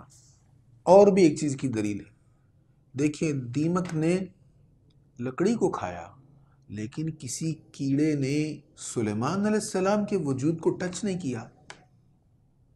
وہ انسان جب مر جاتا ہے تو کھربوں سیلز جو ہیں باڈی کے، یہ بکھرنے لگ جاتے ہیں، ٹوٹ جاتے ہیں سیلز، اور پھر جسم سے اسمیل آنے لگ جاتی ہے۔ کیڑے، حشرات الارض جسم کی طرف لپکتے ہیں، لیکن کوئی کیڑا آپ کے وجود کے قریب نہیں آیا، آپ کے جسم سے کوئی اسمیل نہیں آئی، کوئی بدبو نہیں آئی، آپ کی چہرے کی حالت نہیں بدلی، آپ کے جسم کو کچھ نہیں ہوا، بلکہ جیسے آپ کا جسم تھا بالکل اسی طرح تر و تازہ رہا۔ ہماری باڈی روح کے نکلنے سے ہو جاتی ہے ڈیڈ، ہم ہوتے ہیں ڈیڈ باڈی، لیکن اللہ کے نبی کی جسم سے روح نکلی ہے اور ان کا جسم ڈیڈ نہیں ہے، وہ بالکل تر و تازہ ہے۔ اور اس میں اس بات کی دلیل ہے کہ روح کے نکلنے کے بعد بھی انبیاء پر ہماری طرح موت طاری نہیں ہوتی، اللہ تعالیٰ ان کے جسموں میں کوئی تغیر نہیں فرماتا اور وہ صحیح سلامت ہوتے ہیں۔ یہ سیدنا سلیمان علیہ السلام کے اس واقعہ کے ذریعہ سے سب کو بتا دیا گیا کہ انبیاء کی وفات کو عام لوگوں کی وفات کے جیسا نہ سمجھو، بلکہ انبیاء مرنے کے بعد بھی حیات ہوتے ہیں، وہ مرنے کے بعد بھی زندہ ہوتے ہیں۔ تو یہ آیہ کریمہ بیان ہوگی۔ اب اس سے آگے ارشاد ہے لَقَدْ كَانَ لِسَبَإٍ فِي مَسْكَنِهِمْ آیَةٌ، اب یہاں پھر سبا کا ذکر ہے۔ بے شک اہل سبا کے لیے ان کی بستیوں میں ہی نشانی تھی، دو باغ دائیں اور بائیں جانب تھے، اپنے رب کے رزق سے کھاؤ اور اس کا شکر ادا کرو، پاکیزہ شہر ہے اور رب بہت بخشنے والا ہے۔ نبی پاک علیہ الصلوۃ والتسلیم سے پوچھا گیا سبا کیا ہے؟ حضور نے فرمایا یہ سبا ایک شخص کا نام ہے، ایک مرد کا نام ہے، اس کے 10 بیٹے تھے، 6 یمن میں رہے، 4 شام میں چلے گئے، تو اسی کی قوم پھر جہاں بسی، اس علاقے کا نام، اس ملک کا نام بھی پھر سبا پڑ گیا۔ یہیں سے بلقیس ہیں، طبا بھی اسی علاقے سے ہیں، یہ یمن کے علاقہ میں تھا۔ تو یہاں پر جو ہم تذکرہ پہلے پڑھ چکے ہیں جناب بلقیس کا، وہ ایک اور دور تھا، اور یہاں پر ایک اور دور کا ذکر ہے، لیکن علاقہ وہی ہے، قوم وہی ہے۔ اللہ ارشاد فرما رہا ہے کہ سبا سے پھر کیا کہا گیا، ان کے متعلق کیا ارشاد ہے، پھر انہوں نے اعراض کیا، یعنی ان کو اللہ نے باغات دیے تھے تو انہوں نے شرک سے منہ نہ موڑا اور توحید کو نہ مانا، انہوں نے اعراض کیا اللہ کے احکام سے۔ پھر انہوں نے اعراض کیا تو ہم نے ان پر تند و تیز سیلاب بھیج دیا، پھر ہم نے ان کے 2 باغوں کو ایسے 2 باغوں سے تبدیل کر دیا جن میں بد ذائقہ پھل اور جھاؤ کے درخت اور بیری کے بہت کم درخت تھے۔ یہ ہم نے ان کی ناشکری کی سزا دی، اور ہم صرف ناشکروں کو ایسی سزا دیتے ہیں۔ اور ہم نے ان لوگوں کے اور ان بستیوں کے درمیان جن کو ہم نے برکت دی تھی کئی نمایاں بستیاں بنا دیں، اور ہم نے ان بستیوں میں سفر کی منازل مقرر کر دیں، تو اس میں دن اور رات کے اوقات میں بے خوفی سے سفر کرو۔ پھر انہوں نے کہا فَقَالُوا رَبَّنَا بَاعِدْ بَيْنَ أَسْفَارِنَا، پھر انہوں نے کہا اے ہمارے رب ہماری منازل سفر کو دور دور کر دے۔ اب کیا نعمت تھی ان کے پاس؟ سفر کرتے، اور سفر کے بعد ایک سفر جب دورانیہ شروع ہوتا نا تو پھر کچھ سفر کے بعد ایک منزل ختم ہونے کے بعد آگے خوبصورت علاقہ آ جاتا، سرسبز باغات آ جاتے، تو یہ وہاں پر ریلیکس کرتے، وہاں سے پھر سفر شروع کرتے، تو ایک منزل جب گزرتے پھر آگے اچھا سا علاقہ آ جاتا، وہاں پر یہ پھر انجوائے کرتے ہوئے سفر کرتے۔ جیسے آپ موٹر وے پر چلے جائیں تو 25-30 کلومیٹر کے بعد ریسٹ ایریا آ جاتا ہے، بہترین علاقہ آ جاتا ہے، آپ وہاں پر آرام کر سکتے ہیں، واش روم وغیرہ استعمال کرتے ہیں، تو یہ ایک سہولت ہوتی بہت بڑی. تو ان کو یہ سہولت میسر تھی. تھوڑا سفر کیا، ایک منزل طے ہوئی تو پھر آرام کر لیا، پھر سفر کیا، تھوڑی منزل طے ہوئی، پھر آرام کر لیا. وہ کہنے لگے یہ تو کوئی مزہ ہی نہیں آ رہا، یہ تو ہم بڑے مزے سے سفر کر لیتے ہیں، ہمیں کوئی تکلیف ہی نہیں آتی، کوئی ایڈونچر ہی نہیں ہے. کوئی ایڈونچر ہونا چاہیے، کوئی تکلیف آنی چاہیے، کوئی ڈاکو پڑنے چاہیے، کوئی ڈینجرس ماحول ہو، کوئی ہم درندوں سے ڈر کر بھاگیں، جان بچائیں، کچھ اس طرح کا ہونا چاہیے. اب یہ ان لوگوں نے خواہش کی. یہاں پہ غور کریں، ہمارے یہاں بھی ایسے بہت سارے لوگ ہیں جو ایڈونچر کی تلاش میں رہتے ہیں. دیکھیں آپ سفر میں آپ کو کوئی ایڈونچر پیش آ گیا، آپ نے اس کو انجوائے کر لیا تو یہ الگ بات ہے، لیکن خود کو جان بوجھ کر ہلاکت میں ڈالنا یہ سخت گناہ ہے. وَلَا تُلْقُوا بِأَيْدِيكُمْ إِلَى التَّهْلُكَةِ، اپنے ہاتھوں سے خود کو ہلاکت میں نہ ڈالو. علماء کا ایک طبقہ ہے جنہوں نے کہا ہے کہ 140 پر اگر آپ گاڑی چلاتے ہیں تو یہ چلانا حرام ہے. آپ کو تعجب ہوگا کیوں حرام ہے؟ وہ کہتے ہیں اس لیے کہ 140 سے اوپر جب گاڑی جاتی ہے، اگر حادثہ ہو جائے تو گاڑی سیدھی نہیں رہے گی، الٹ جائے گی، اور جب گاڑی الٹ جائے گی تو آپ مر جائیں گے. خدا نخواستہ اللہ تعالیٰ حفاظت فرمائے. تو گاڑی الٹنے کی صورت میں اموات کا امکان زیادہ ہوتا ہے. اس لیے عرب کے کچھ علماء نے، ایک طبقہ نے فتویٰ دیا ہے کہ اتنی زیادہ سپیڈ پر آپ گاڑی نہ چلائیں جس میں گاڑی جو ہے وہ کنٹرول میں نہ رہے. تو خود کو جان بوجھ کر ہلاکت میں ڈالنا. ہمارے یہاں بڑا شہرہ ہو جاتا ہے، وہ جی وہ سردیوں کے موسم میں K2 سر کرنے گے، کیا بات ہے بھائی، اس میں کیا بات ہے؟ آپ سیاچن کی گلیشیئرز پر اپنی آرمی، اپنی فوج کے تعاون کے لیے ٹھٹھرتی ہوئی سردی میں برف باری میں جائیں تو یہ تو قوم کی خدمت ہے. لیکن محض اس لیے کہ کوئی کام ہی نہیں ہے، جی ہم نے سردی میں موسم کا مقابلہ کرنا ہے، K2 پر جانا اور خود کو ہلاکت میں ڈالنا ہے، اور ڈیڈ زون میں جانا جہاں پتہ ہے کہ یہ ڈیتھ زون ہے، یہاں پر آ کے اموات ہوتی ہیں، تو پھر وہاں جانا تو اس سے اسلام منع کرتا ہے، پسند نہیں کرتا. اپنی جان کو ہلاکت میں نہیں ڈالنا چاہیے. آپ نے جہاد کرنا ہے، دشمن سے لڑنا ہے تو جان جاتی ہے تو جائے، کوئی پرواہ نہیں، اللہ کے راستے میں ہے. لیکن انجوائے کرتے ہوئے اسپورٹ کے لیے اپنی جان کو خطرے میں ڈالنا یہ جائز نہیں ہے. اب یہ لوگ کیا کہتے تھے کچھ ایڈونچر ہونا چاہیے، کوئی مشکلات ہونی چاہیے. فقالوا ربنا باعد بین اسفارنا وظلموا انفسهم، پھر انہوں نے کہا اے ہمارے رب ہماری منازل سفر کو دور دور کر دے. انہوں نے اپنی جانوں پر ظلم کیا تو ہم نے ان کو داستانے بنا دیا اور ہم نے ان کے مکمل ٹکڑے ٹکڑے کر دیے. بے شک اس میں بہت صبر کرنے والوں اور نہایت شکر کرنے والوں کے لیے ضرور نشانیاں ہیں.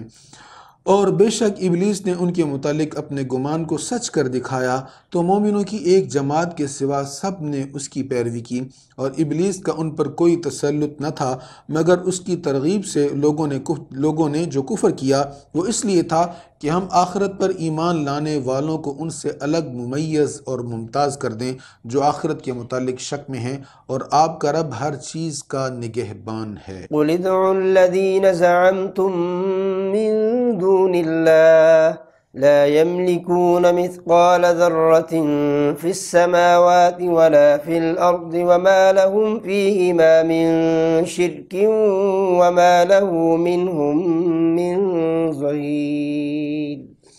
آپ کہیے تم ان کو پکارو جن کو تم اللہ کے سوا معبود سمجھتے تھے، وہ نہ آسمانوں میں ذرہ برابر کسی چیز کے مالک ہیں نہ زمینوں میں، اور نہ ان کا ان دونوں میں کوئی حصہ ہے، اور نہ ان میں سے کوئی اللہ کا مددگار ہے. اور اس کے پاس صرف اسی کی شفاعت نفع آور ہوگی جس کو وہ شفاعت کرنے کی اجازت دے گا، حتیٰ کہ جب ان شفاعت کرنے والوں کے دلوں سے گھبراہٹ دور ہو جائے گی تو طالبین شفاعت ان سے پوچھیں گے کہ آپ کے رب نے کیا فرمایا تھا. وہ کہیں گے حق فرمایا تھا، وہ نہایت بلند بہت بڑا ہے. تو کفار جن کی پوجا کرتے تھے بتوں کی، نہ تو دنیا کی کسی چیز کے مالک ہے، نہ آخرت کی کسی چیز کے مالک ہے، نہ وہ اللہ تعالیٰ کے مددگار ہیں، وہ تو حقیر مخلوق ہیں، اور وہ اللہ کی بارگاہ میں شفاعت بھی نہیں کر سکیں گے. شفاعت کون کرے گا؟ جس کو اللہ تعالیٰ اذن شفاعت دے گا، اجازت دے گا. وہ کون ہوں گے؟ انبیاء، صلحاء، حفاظ کرام، مؤذنین، کثیر لوگ جن کا احادیث میں تفصیل کے ساتھ ذکر ہے. تو جنہیں اللہ تعالیٰ اذن شفاعت دے گا وہی شفاعت کریں گے، اور وہ اللہ کے پیارے ہوں گے، اللہ والے ہوں گے، اللہ کے دشمن نہیں ہوں گے. جن کی مشرکین پوجا کرتے تھے یہ اللہ کے دشمن تھے. پھر ارشاد ہے آپ کہیے کہ تمہیں آسمانوں اور زمینوں سے کون رزق دیتا ہے؟ آپ کہیے کہ اللہ. اے مشرکو، بے شک ہم اور تم ہدایت پر ہیں یا کھلی ہوئی گمراہی میں؟ آپ کہیے اگر بالفرض ہم نے کوئی جرم کیا ہے تو اس کے متعلق تم سے سوال نہیں کیا جائے گا، اور نہ تمہارے کرتوتوں کے متعلق ہم سے کوئی سوال کیا جائے گا۔ آپ کہیے ہمارا رب ہم سب کو جمع فرمائے گا، پھر ہمارے درمیان حق کے ساتھ فیصلہ فرمائے گا، اور وہ سب سے اچھا فیصلہ کرنے والا اور سب کچھ جاننے والا ہے۔ آپ کہیے تم مجھے وہ لوگ دکھاؤ تو صحیح جن کو تم نے شریک بنا کر اللہ کے ساتھ ملا رکھا ہے۔ ہرگز نہیں، بلکہ صرف اللہ ہی ہے، بہت غالب، بہت حکمت والا۔ پھر ارشاد ہے وَمَا أَرْسَلْنَاكَ إِلَّا كَافَّةً لِلنَّاسِ بَشِيرًا وَنَذِيرًا وَلَكِنَّ أَكْثَرَ النَّاسِ لَا يَعْلَمُونَ، اور ہم نے آپ کو قیامت تک کے تمام لوگوں کے لیے ثواب کی بشارت دینے والا اور عذاب سے ڈرانے والا بنا کر بھیجا ہے، لیکن اکثر لوگ نہیں جانتے۔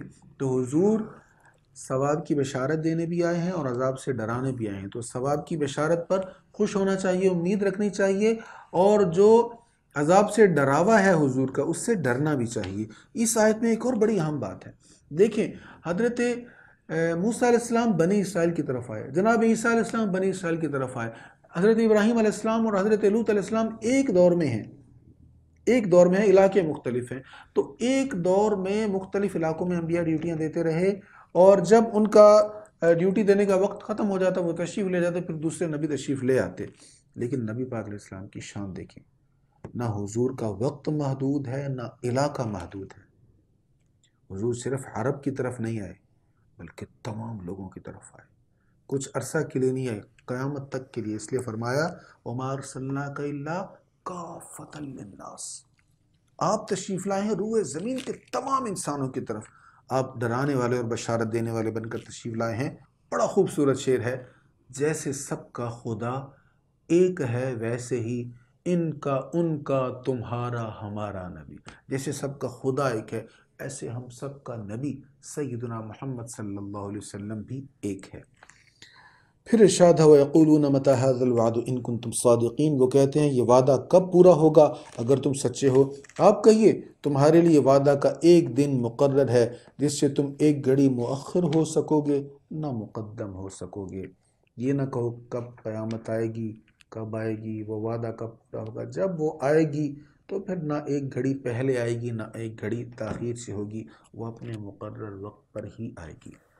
وقال الذين كفروا لن نؤمن بهذا القرآن ولا بالذي بين يديه ولو ترى إذ الظالمون موقوفون عند ربهم يرجع بعضهم إلى بعض القول يقول الذين استضعفوا للذين استكبروا لولا أنتم لكنا مؤمنين۔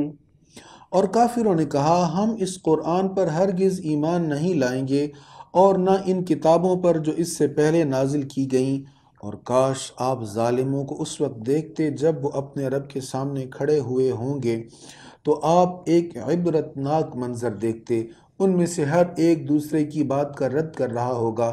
پسماندہ لوگ متکبرین سے کہیں گے اگر تم نہ ہوتے تو ہم ضرور ایمان لے آتے، اور متکبرین پسماندہ لوگوں سے کہیں گے کیا ہدایت آنے کے بعد ہم نے تم کو ہدایت کے قبول کرنے سے روکا تھا، بلکہ تم خود ہی مجرم تھے۔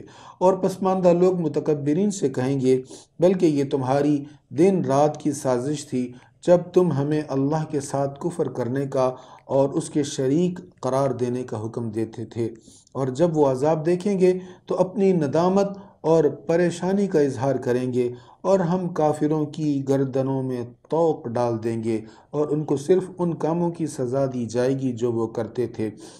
اور ہم نے جس بستی میں بھی کوئی عذاب سے ڈرانے والا بھیجا تو وہاں کے امیر لوگوں نے یہی کہا تمہیں جو پیغام دے کر بھیجا گیا ہے ہم اس کا انکار کرنے والے ہیں، اور انہوں نے کہا ہمارے مال اور ہماری اولاد بہت زیادہ ہے اور ہم کو عذاب نہیں دیا جائے گا۔ کیا کہا؟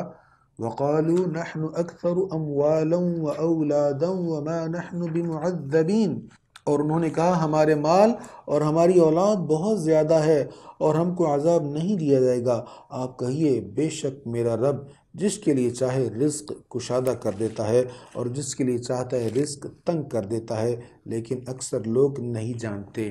یہاں پر ارشاد یہ فرمایا جا رہا ہے کہ کفار اس بات پر خوش ہوتے کہ ہمارے پاس مال بہت ہے، اولاد بہت ہے، تو کہا جا رہا ہے کہ تمہارا مال اور تمہاری اولاد تمہیں اللہ کے عذاب سے روک نہیں سکتے، بچا نہیں سکتے۔ اللہ کا عذاب جب آئے گا تو آ ہی جائے گا۔ ہاں، اگر کوئی صاحب ایمان ہو اور پھر مال کو اللہ کی راہ میں خرچ کرے تو اس مال کا اس کو آخرت میں بھی نفع ہوگا اللہ کی عطا سے۔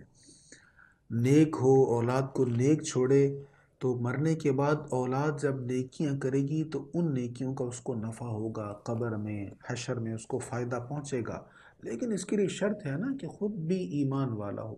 کافر کی اولاد یا اس کے مال کا اس کو کوئی نفع نہیں پہنچے گا۔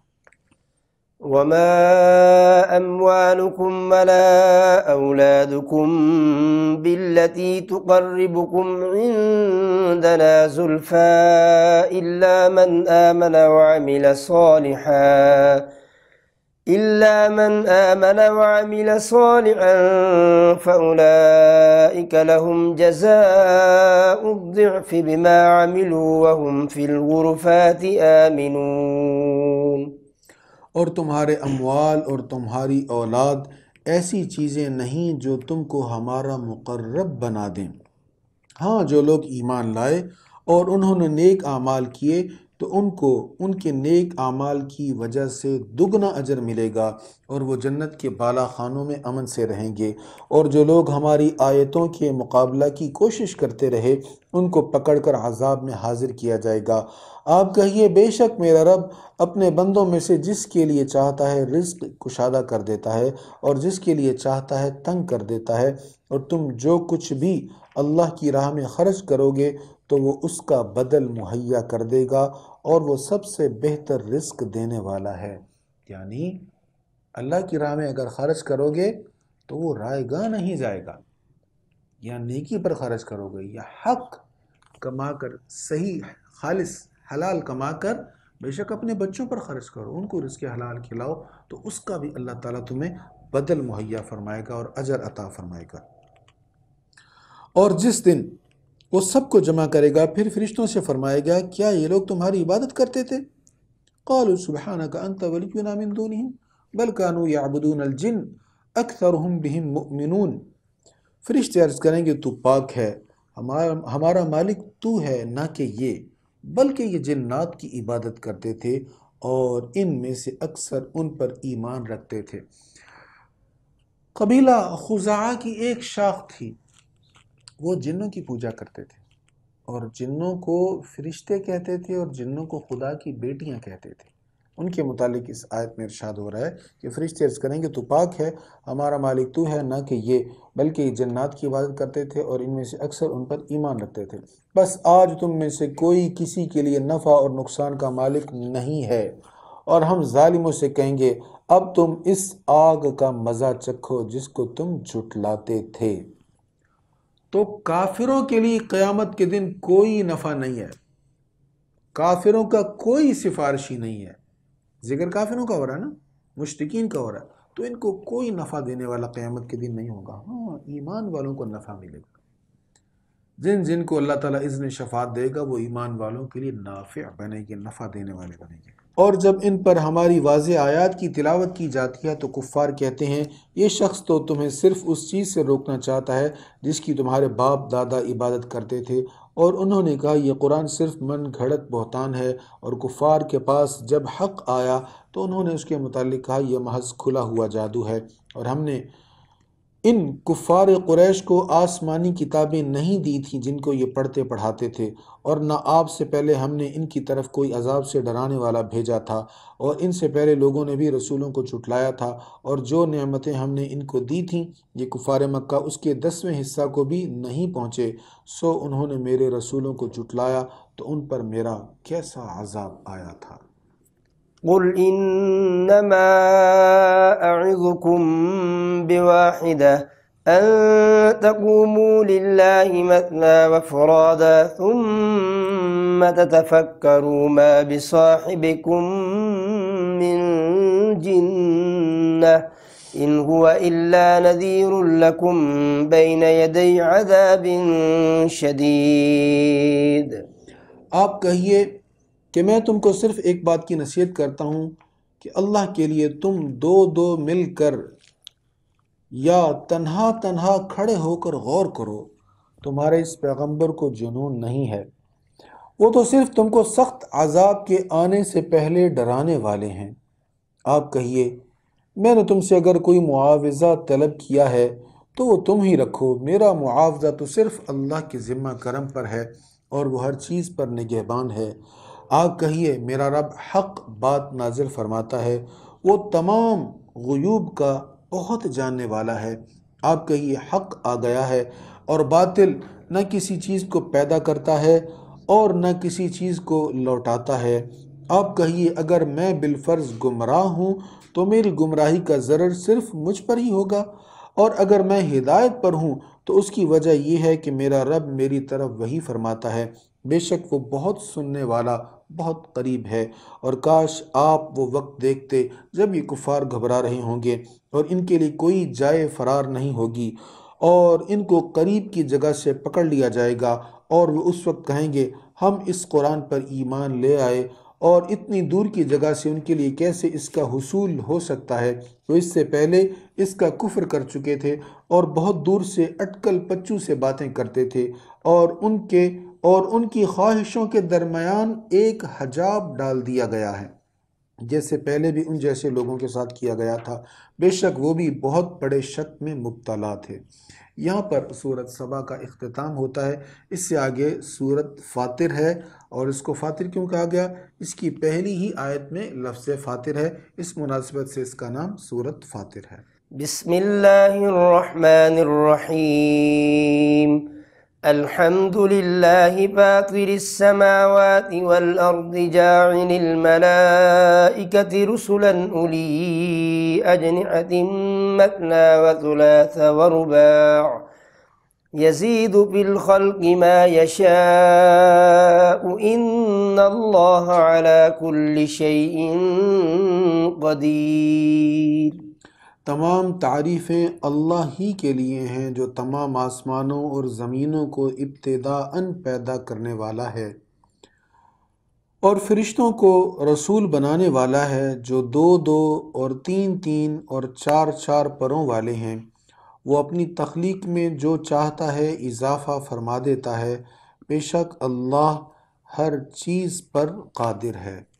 تو ضروری نہیں کہ دو دو تین تین چار چار پر ہوں، زیادہ بھی ہو سکتے ہیں۔ جبریل امین علیہ الصلوۃ والتسلیم کے بارے میں حدیث ہے کہ ان کے 600 پر، حضور نے دیکھے کہ 600 پر ہیں۔ اللہ لوگوں کے لیے جو رحمت کھول دے اس کو کوئی بند کرنے والا نہیں، اور جس کو بند کر دے تو اس کے بند کرنے کے بعد اس کو کوئی کھولنے والا نہیں ہے، اور وہی غالب حکمت والا ہے۔ اے لوگو، تم پر جو اللہ کی نعمت ہے اس کو یاد کیا کرو۔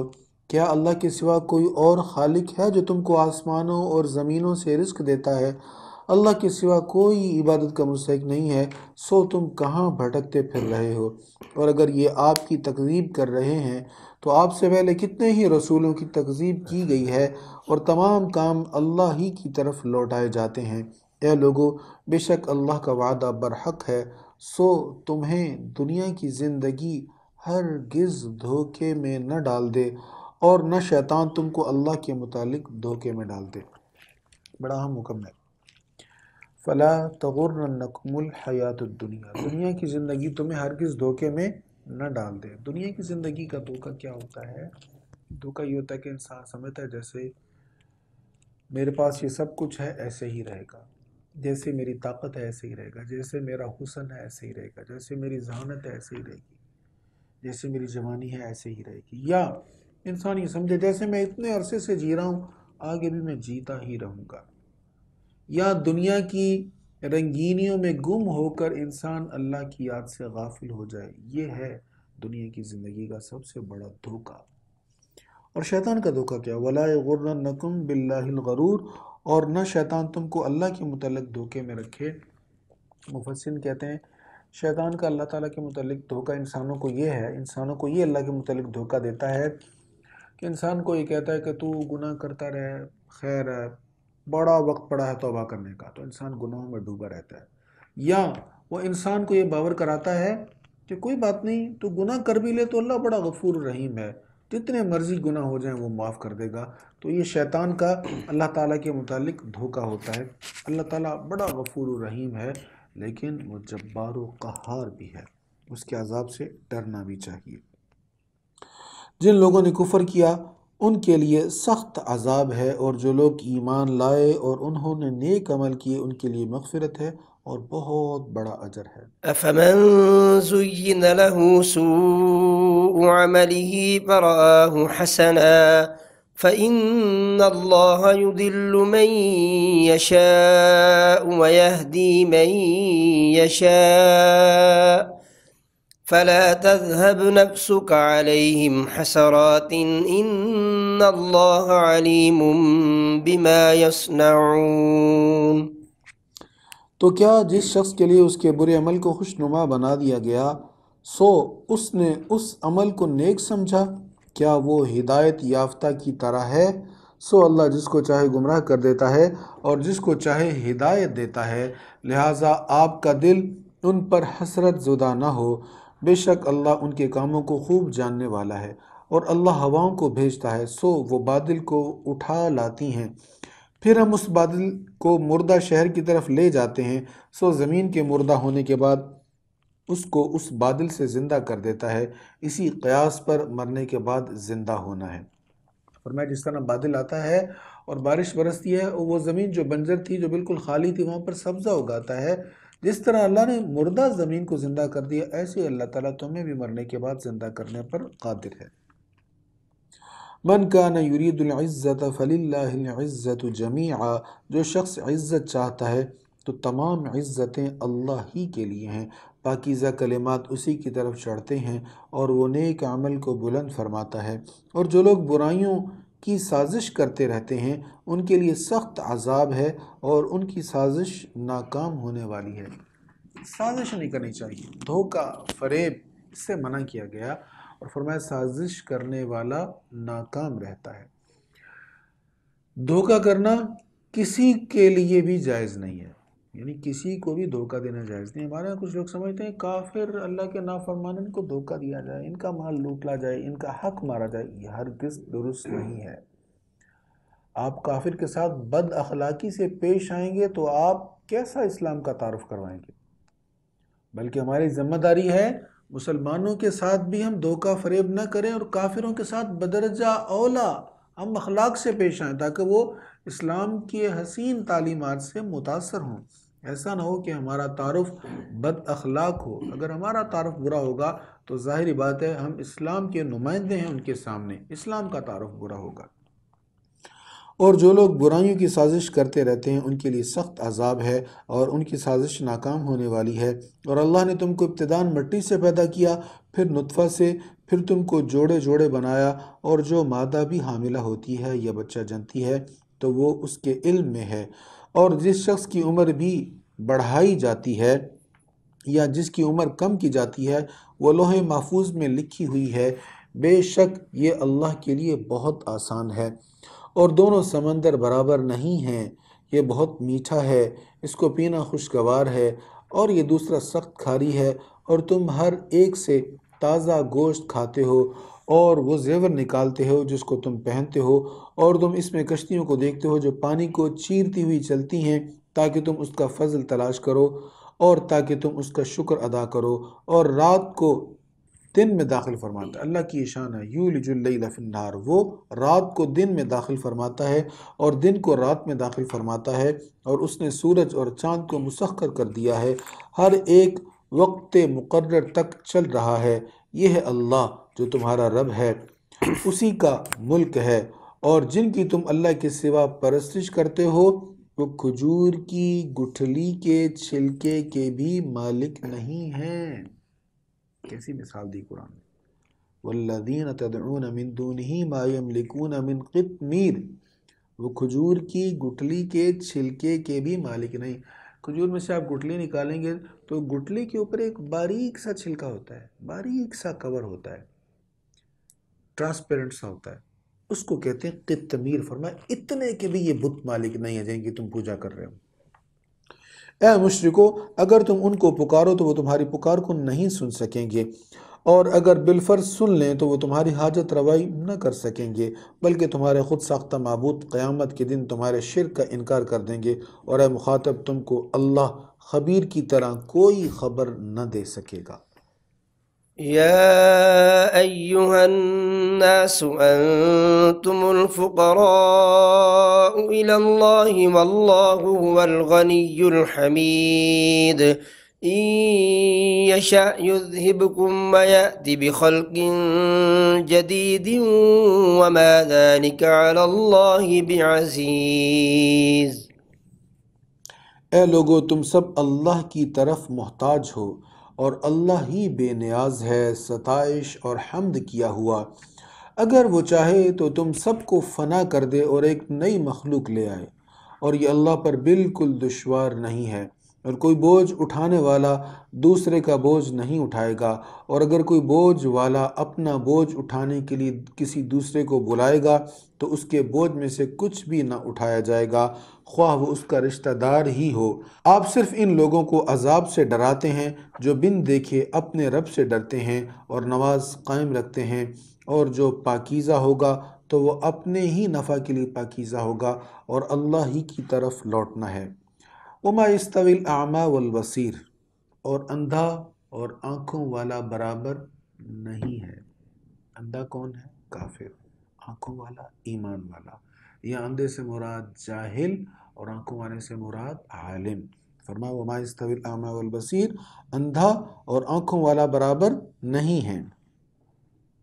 ولا الظلمات ولا النور، اور نہ اندھیرے اور روشنی برابر ہے، یعنی حق اور باطل برابر نہیں ہے۔ ولا الظل ولا الحرور، اور نہ سایہ اور دھوپ برابر ہیں، یعنی علماء اور جہلاء برابر نہیں ہیں، یا ہدایت اور گمراہی برابر نہیں ہیں۔ وما یستوی الاحیاء ولا الاموات، اور نہ زندہ لوگ اور مردے برابر ہیں، بے شک اللہ جس کو چاہے سنا دیتا ہے، اور آپ ان کو سنانے والے نہیں ہیں جو قبروں میں ہیں، آپ صرف اللہ کے عذاب سے ڈرانے والے ہیں۔ بے شک ہم نے آپ کو حق کے ساتھ ثواب کی بشارت دینے والا اور عذاب سے ڈرانے والا بنا کر بھیجا ہے، اور ہر جماعت میں ایک عذاب سے ڈرانے والا گزر چکا ہے۔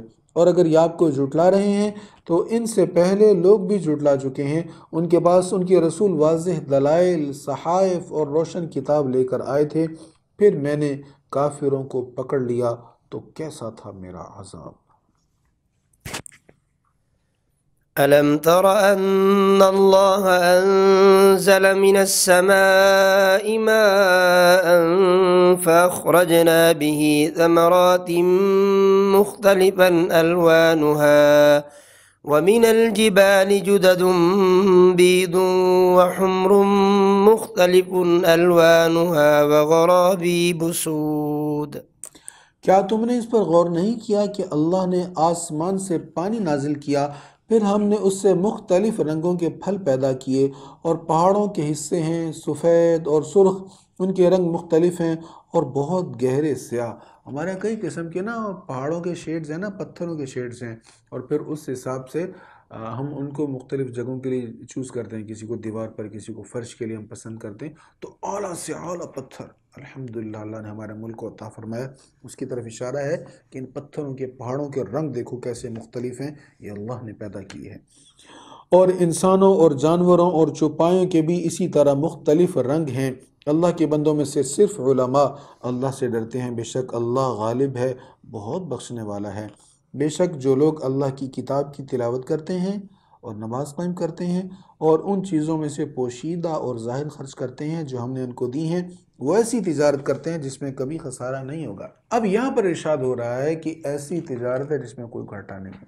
دیکھیں ہم میں سے ہر کوئی چاہتا ہے ایسا بزنس کیا جائے جس میں نقصان نہ ہو، انویسٹمنٹ وہاں کریں جس میں گھاٹا نہ ہو اور فائدہ ہمیں زیادہ ہو۔ اللہ فرما رہا ہے یہ تجارت ایسی اس میں کوئی گھاٹا نہیں۔ کون سی تجارت؟ سنیں آیت۔ ان الذین یتلون کتاب اللہ واقاموا الصلاة وانفقوا مما رزقناہم سرا وعلانیۃ یرجون تجارۃ لن تبور، بے شک جو لوگ اللہ کی کتاب کی تلاوت کرتے ہیں، پہلا کام کیا ہے؟ اللہ کی کتاب کی تلاوت کرتے ہیں۔ دوسرا کام اقاموا الصلاة، نماز قائم کرتے ہیں۔ تیسرا کام انفقوا مما رزقناہم، ان چیزوں میں سے خرچ کرتے ہیں جو ہم نے دی، لیکن خرچ کیسے کرتے ہیں؟ سرا وعلانیہ، پوشیدہ اور ظاہر۔ یرجون تجارۃ لن تبور، یہ ایسی تجارت کر رہے ہیں جس میں کوئی گھاٹا نہیں۔ قرآن کی تلاوت کریں، نماز پڑھیں اور اللہ کی راہ میں پوشیدہ اور اعلانیہ خرچ کریں، تو پھر یہ وہ تجارت ہے جس میں کوئی گھاٹا نہیں ہے، تاکہ اللہ ان کو ان کا پورا پورا ثواب عطا فرمائے اور اپنے فضل سے ان کو مزید عطا کرے۔ بے شک وہ بہت بخشنے والا، بہت قدردان ہے۔ اور ہم نے جس کتاب کی آپ کی طرف وحی فرمائی ہے وہی حق ہے، پہلی کتابوں کی تصدیق کرنے والی ہے۔ بے شک اللہ اپنے بندوں کی بہت خبر رکھنے والا، خوب دیکھنے والا ہے۔ پھر ہم نے ان لوگوں کو اس کتاب کا وارث بنایا جن کو ہم نے اپنے بندوں میں سے منتخب کر لیا تھا، پھر ان میں سے بعض اپنی جان پر ظلم کرنے والے ہیں اور بعض متوسط ہیں، اور بعض اللہ کے حکم سے نیکیوں میں سبقت کرنے والے ہیں۔ یہی بڑا فضل ہے۔ فضل کس پر ہے؟ جو نیکیوں میں سبقت کرنے والا۔ ہم کہتے ہیں دنیا میں سبقت کریں، دنیا زیادہ کما لے، میں اس سے زیادہ دنیا کما لوں، اس سے زیادہ حاصل کر لوں۔ فرمایا نہیں، اس میں مقابلہ نہ کرو، مقابلہ کرو نیکیوں میں۔ نیکیوں میں جو سبقت کرنے والا نا، اس پر اللہ کا فضل ہے۔ یہ لوگ دائمی جنتوں میں داخل ہوں گے، ان کو وہاں سونے کے کنگن اور موتی پہنائے جائیں گے، اور جنت میں ان کا لباس ریشم کا ہوگا۔ وہ کہیں گے اللہ کا شکر ہے جس نے ہم سے غم کو دور کر دیا ہے۔ بے شک ہمارا رب بہت بخشنے والا، بہت قدردان ہے، جس نے اپنے فضل سے ہم کو دائمی مقام میں ٹھہرایا جہاں ہم کو نہ کوئی تکلیف پہنچے گی اور نہ کوئی تھکاوٹ ہوگی۔ اور جن لوگوں نے کفر کیا ان کے لیے جہنم کی آگ ہے، نہ ان پر قضا آئے گی کہ وہ مر ہی جائیں، اور نہ ان سے ان کے عذاب میں کوئی کمی کی جائے گی۔ ہم ہر بڑے ناشکرے کو اسی طرح سزا دیتے ہیں۔ اور وہ لوگ دوزخ میں چلائیں گے، اے ہمارے رب ہمیں نکال دے، ہم نیک کام کریں گے جو پہلے کاموں کے خلاف ہوں گے۔ کیا ہم نے تم کو اتنی عمر نہیں دی تھی جس میں وہ شخص نصیحت قبول کر لیتا جو نصیحت قبول کرنا چاہتا ہو، اور تمہارے پاس عذاب سے ڈرانے والا بھی آیا تھا؟ لو اب مزہ چکھو، ظالموں کا کوئی مددگار نہیں ہے۔ ان اللہ عالم غیب السماوات والارض انه علیم بذات الصدور هو الذي جعلكم خلائف في الارض فمن كفر فعليه كفره ولا يزيد الكافرين كفرهم عند ربهم الا مقتا ولا يزيد الكافرين كفرهم الا خسارا۔ بے شک اللہ آسمانوں اور زمینوں کے غیب کا عالم ہے، بے شک وہ سینوں کی باتوں کا جاننے والا ہے۔ وہی ہے جس نے تم کو زمین میں پہلے لوگوں کا جانشین بنایا، سو جس نے کفر کیا تو اس کے کفر کا وبال اسی پر ہے، اور کافروں کا کفر ان سے ان کے رب کو زیادہ ناراض ہی کرتا ہے، اور کافروں کا کفر صرف ان کے نقصان کو زیادہ کرتا ہے۔ آپ کہیے کیا تم نے اپنے وہ شریک دیکھے ہیں جن کی تم اللہ کو چھوڑ کر پرستش کرتے ہو؟ مجھے دکھاؤ انہوں نے زمین کے کسی حصہ کو بنایا ہے، یا آسمانوں کو پیدا کرنے میں ان کا کچھ حصہ ہے، یا ہم نے ان کو کوئی آسمانی کتاب دی ہے جس کی دلیل پر وہ قائم ہیں؟ بلکہ ظالم ایک دوسرے سے صرف فریب کا وعدہ کرتے ہیں۔ بے شک اللہ آسمانوں اور زمینوں کو اپنے مرکز سے ہٹنے نہیں دیتا، اور اگر وہ اپنے مرکز سے ہٹ جائیں تو اللہ کے سوا کوئی ان کو اپنی جگہ قائم نہیں کر سکتا۔ بے شک وہ بہت حلم والا، بہت بخشنے والا ہے۔ اور انہوں نے اپنی قسموں میں سے اللہ کی بہت پکی قسم کھائی تھی کہ اگر ان کے پاس کوئی عذاب سے ڈرانے والا آ گیا تو وہ کسی نہ کسی امت کی بنسبت ضرور زیادہ ہدایت قبول کرنے والے ہوں گے۔ پھر جب ان کے پاس کوئی عذاب سے ڈرانے والا آ گیا تو اس کی آمد نے صرف ان کی نفرت ہی کو زیادہ کیا، زمین میں ان کے تکبر کو اور ان کی بری سازشوں کو زیادہ ہی کیا، اور بری سازشوں کا وبال صرف سازش کرنے والے پر ہی پڑتا ہے۔ وہ صرف پہلے لوگوں کے دستور کا انتظار کر رہے ہیں، سو آپ اللہ کے دستور میں ہرگز کوئی تبدیلی نہیں پائیں گے، اور نہ آپ اللہ کے دستور کو ہرگز ٹلتا ہوا پائیں گے۔ اور کیا انہوں نے کبھی زمین میں سفر نہیں کیا؟ بس وہ دیکھتے کہ ان سے پہلے لوگوں کا کیسا انجام ہوا، حالانکہ وہ ان سے زیادہ سخت اور طاقتور تھے۔ اور اللہ کی یہ شان نہیں ہے کہ آسمانوں اور زمینوں میں سے کوئی چیز اس کو عاجز کر دے، بے شک وہ بہت علم والا، بڑی قدرت والا ہے۔ اور اگر اللہ لوگوں کے کیے ہوئے کاموں کی وجہ سے ان پر گرفت فرماتا تو روئے زمین پر کسی جاندار کو نہ چھوڑتا، لیکن وہ ایک وقت مقرر تک انہیں ڈھیل دے رہا ہے، پس جب ان کا وقت آ جائے گا تو اللہ اپنے بندوں کو خوب دیکھ لے گا۔ جب انسان گناہ کرتا ہے تو اللہ فوراً سزا نہیں دیتا، گرفت نہیں فرماتا۔ اگر اللہ کا یہ قانون ہوتا کہ وہ فوراً گرفت فرمائے تو پھر ہر کوئی تباہ ہو جاتا۔ جس نے جب گناہ کیا اس پر عذاب آ جاتا، اسی وقت گرفت میں آ جاتا۔ تو اللہ نے یہ قانون نہیں بنایا، بلکہ جتنا ٹائم دیا ہے مہلت کا، اتنا ٹائم وہ مہلت دیتا رہتا ہے تاکہ بندے کو توفیق توبہ ہو اور وہ گناہ سے بچ جائے، اللہ کی پکڑ سے بچ جائے۔ یہیں پر سورۃ فاطر کا اختتام ہے۔ اس سے آگے سورہ یاسین شریف کا آغاز ہو رہا ہے، جس کو قرآن کریم کا قلب، قرآن کریم کا دل کہا گیا ہے، جس کے بارے میں یہ بھی ارشاد ہوا کہ جس نے ایک بار سورہ یاسین شریف پڑھ لی اس کو اتنی فضیلت ملے گی جیسے اس نے ایک بار مکمل قرآن کریم کی تلاوت کر لی ہے۔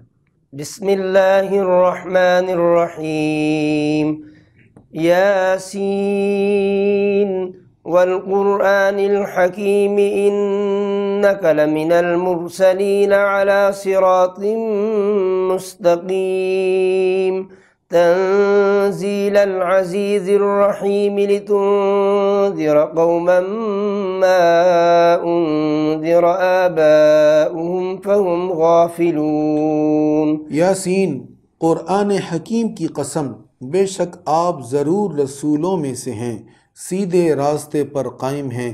یہ قرآن بہت غالب، بڑے مہربان کا نازل کیا ہوا ہے تاکہ آپ اس قوم کو عذاب سے ڈرائیں جس کے آباء و اجداد کو نہیں ڈرایا گیا تھا، سو وہ غافل ہیں۔ لقد حق القول على أكثرهم فهم لا يؤمنون إنا جعلنا في أعناقهم أغلالا فهي إلى الأذقان فهم مقمحون وجعلنا من بين أيديهم سدا ومن خلفهم سدا فأغشيناهم فهم لا يبصرون وسواء عليهم أأنذرتهم أم لم تنذرهم لا يؤمنون إنما تنذر من اتبع الذكر وخشي الرحمن بالغيب فبشره بمغفرة وأجر كريم إنا نحن نحيي الموتى ونكتب ما قدموا وآثارهم وكل شيء أحصيناه في إمام مبين۔ ان میں سے اکثر کے متعلق ہماری خبر ثابت ہو چکی ہے، سو وہ ایمان نہیں لائیں گے، اور ہم نے ان کی گردنوں میں طوق ڈال دیے ہیں جو ان کی ٹھوڑیوں تک ہیں، جس سے ان کے سر اوپر اٹھے ہوئے ہیں۔ ہم نے ایک دیوار ان کے آگے کھڑی کر دی اور ایک دیوار ان کے پیچھے کھڑی کر دی، سو ہم نے ان کو ڈھانپ دیا، پس وہ کچھ نہیں دیکھتے۔ اور آپ کا ان کو ڈرانا یا نہ ڈرانا ان کے حق میں برابر ہے، یہ ایمان نہیں لائیں گے۔ آپ کا ڈرانا صرف ان کے لیے مفید ہے جو نصیحت پر عمل کرے اور بن دیکھے رحمان سے ڈرے، تو آپ اس کی مغفرت کی اور باوقار ثواب کی نوید سنا دیجئے۔ بے شک ہم ہی مردوں کو زندہ کرتے ہیں اور ہم ان کے وہ عمل لکھ رہے ہیں جو انہوں نے پہلے بھیج دیے اور وہ عمل بھی جو انہوں نے پیچھے چھوڑ دیے، اور ہم نے ہر چیز کا احاطہ کر کے لوح محفوظ میں منضبط کر دیا ہے۔ حضرت ابو سعید خدری رضی اللہ تعالیٰ عنہ فرماتے ہیں کہ ایک قوم نے حضور صلی اللہ علیہ وسلم سے عرض کی یا رسول اللہ مسجد نبوی بہت دور ہے اور ہمیں بڑا چل کر آنا پڑتا ہے، تو یہ آیہ کریمہ نازل ہوگی وَنَكْتُبُ مَا قَدَّمُوا وَآثَارَهُمْ، اور ہم ان کے وہ عمل لکھ رہے ہیں جو انہوں نے آگے بھیج دیے ہیں۔ یعنی جب کوئی بندہ مسجد کی طرف چل کر جاتا ہے تو ہر قدم پر اللہ اس کا اجر لکھ دیتا ہے اور اس کو ثواب عطا فرماتا ہے۔ واضرب لهم مثلا أصحاب القرية إذ جاءها المرسلون إذ أرسلنا إليهم اثنين فكذبوهما فعززنا بثالث فقالوا إنا إليكم مرسلون۔ اور آپ ان کے لیے بستی والوں کی مثال بیان کیجئے جب ان کے پاس کئی رسول آئے۔ اس بستی سے مراد شام کے مغربی ساحلی علاقے کا شہر انطاکیہ ہے۔ انطاکیہ میں جو رسول تشریف لائے صادق، مصدوق اور سلوم 3 رسول تھے، ان کا ذکر یہاں پر ہو رہا ہے۔ جب ہم نے ان کے پاس 2 رسولوں کو بھیجا تو انہوں نے ان کو جھٹلایا، پھر ہم نے تیسرے رسول یعنی حضرت سلوم سے ان کی تائید کی، سو ان تینوں نے کہا ہم تمہاری طرف پیغام دے کر بھیجے گئے ہیں۔ قالوا ما أنتم إلا بشر مثلنا وما أنزل الرحمن من شيء إن أنتم إلا تكذبون۔ قالوا ربنا يعلم إنا إليكم لمرسلون وما علينا إلا البلاغ المبين۔ جب ہم نے ان کے پاس 2 رسولوں کو بھیجا تو انہوں نے ان کو جھٹلایا، پھر ہم نے تیسرے رسول سے ان کی تائید کی، سو ان تینوں نے کہا ہم تمہاری طرف پیغام دے کر بھیجے گئے ہیں۔ تو کیا کہا ان لوگوں نے؟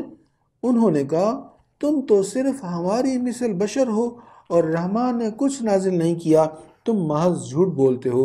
ان رسولوں نے کہا ہمارا رب خوب جانتا ہے کہ ہم تمہاری طرف بھیجے گئے ہیں اور ہمارے ذمہ تو صرف واضح طور پر پہنچا دینا ہے۔ ہمیں واقعی رب نے بھیجا ہے اور ہمیں واضح طور پر تم تک پہنچانے کی ذمہ داری سونپی گئی، اور ہم نے بلیغ واضح کر کے تم تک ساری بات پہنچا دیا، پیغام پہنچا دیا ہے۔ عمل کرنا نہ کرنا اب تمہارا کام ہے۔ قالوا إنا تطيرنا بكم لئن لم تنتهوا لنرجمنكم وليمسنكم منا عذاب أليم۔ قالوا طائركم معكم أئن ذكرتم بل أنتم قوم مسرفون۔ انہوں نے کہا ہم تو تم کو بدفعل سمجھتے ہیں۔ تو یہ طریقہ رہا کفار کا کہ انبیاء کرام کے بارے میں معاذ اللہ کہنا کہ تم منحوس ہو، استغفر اللہ۔ انہوں نے کہا ہم تو تم کو بدفعل سمجھتے ہیں اور اگر تم باز نہ آئے تو ہم تم کو سنسار کر دیں گے اور ہماری طرف سے تم کو ضرور دردناک عذاب پہنچے گا۔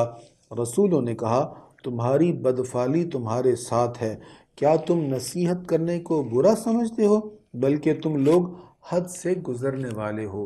کیوں منحوس کا علماء ان انبیاء کو کہ یہ انہیں نصیحت کر رہے، تو فرمایا تم نصیحت کرنے کو بدفعلی سمجھتے ہو۔ وہی بات ہوئی نا، میں اسے جانوں گا دشمن جو مجھے سمجھائے ہے۔ تو انبیاء کی نصیحت کرنے کو وہ بدفعلی سمجھتے تھے۔ اب یہ جب باتیں ہو رہی ہیں تو پھر آگے کیا ارشاد ہوتا ہے؟ شہر کے آخری کنارے سے ایک شخص دوڑتا ہوا آتا ہے۔ وجاء من أقصى المدينة رجل يسعى قال يا قوم اتبعوا المرسلين اتبعوا من لا يسألكم أجرا وهم مهتدون۔ اور شہر کے آخری کنارے سے ایک مرد دوڑتا ہوا آیا اور اس نے کہا اے میری قوم تم رسولوں کی پیروی کرو۔ اب تینوں رسولوں کی جب بحث ہو رہی ہے قوم کے ساتھ، اب قوم انہیں شہید کرنے کا ارادہ کر رہی ہے، تو ایک شخص شہر کے دوسرے کنارے سے آخری کنارے سے دوڑتا ہوا آتا ہے۔ اس کا نام مفسرین نے حبیب لکھا ہے، حبیب بن اسرائیل۔ حبیب نجار بھی کہا گیا، نجار تھا یہ بڑھائی تھا۔ اب حبیب بن اسرائیل جو ہے یہ دوڑتا ہوا آیا، اور اس شخص کا معاملہ یہ تھا کہ یہ جذام کا مریض تھا۔ 70 سال سے بتوں کی پوجا کر رہا تھا اور بتوں سے کہہ رہا تھا میرا مرض دور کر دو، میرا مرض دور کر دو۔ ان انبیاء نے حق کی دعوت دی اور کہا یہ بت تمہارا کچھ نہیں کر سکتے، یہ کوئی نفع نقصان نہیں دے سکتے، اللہ سے مانگو شفا، وہ شفا دے گا۔ اس نے ایمان قبول کیا، تینوں رسولوں نے مل کر اللہ سے دعا کی اللہ اس کو شفا دے، شفا یاب ہو گیا، فوراً صحت یاب ہو گیا۔ اب اس کا طریقہ یہ تھا، بزنس کرتا، تجارت کرتا، 50% اللہ کی راہ میں خرچ کر دیتا اور باقی آدھا مال اپنے اور اپنے اہل و عیال پر خرچ کرتا۔ تو یہ شخص دوڑتا ہوا آیا اور لوگوں سے باز کرنے لگا کہ تم ان رسولوں کے ساتھ ایسا معاملہ نہ کرو، ان کے تکلیف نہ پہنچاؤ، اتبعوا من لا يسألكم اجرا وهم مهتدون، تم ان کی پیروی کرو جو تم سے کسی اجر کا سوال نہیں کرتے اور وہ ہدایت یافتہ ہیں۔ یہ اس پارہ کا اختتام ہے، اسی سے 22واں پارہ ہمارا ختم ہو گیا۔ انشاءاللہ بقیہ سورہ یاسین شریف کا حصہ ہم 23واں پارے کے آغاز پر پڑھیں گے۔ اللہ تعالیٰ اس کو قبول فرمائے۔ وآخر دعوایا ان الحمد للہ رب العالمین۔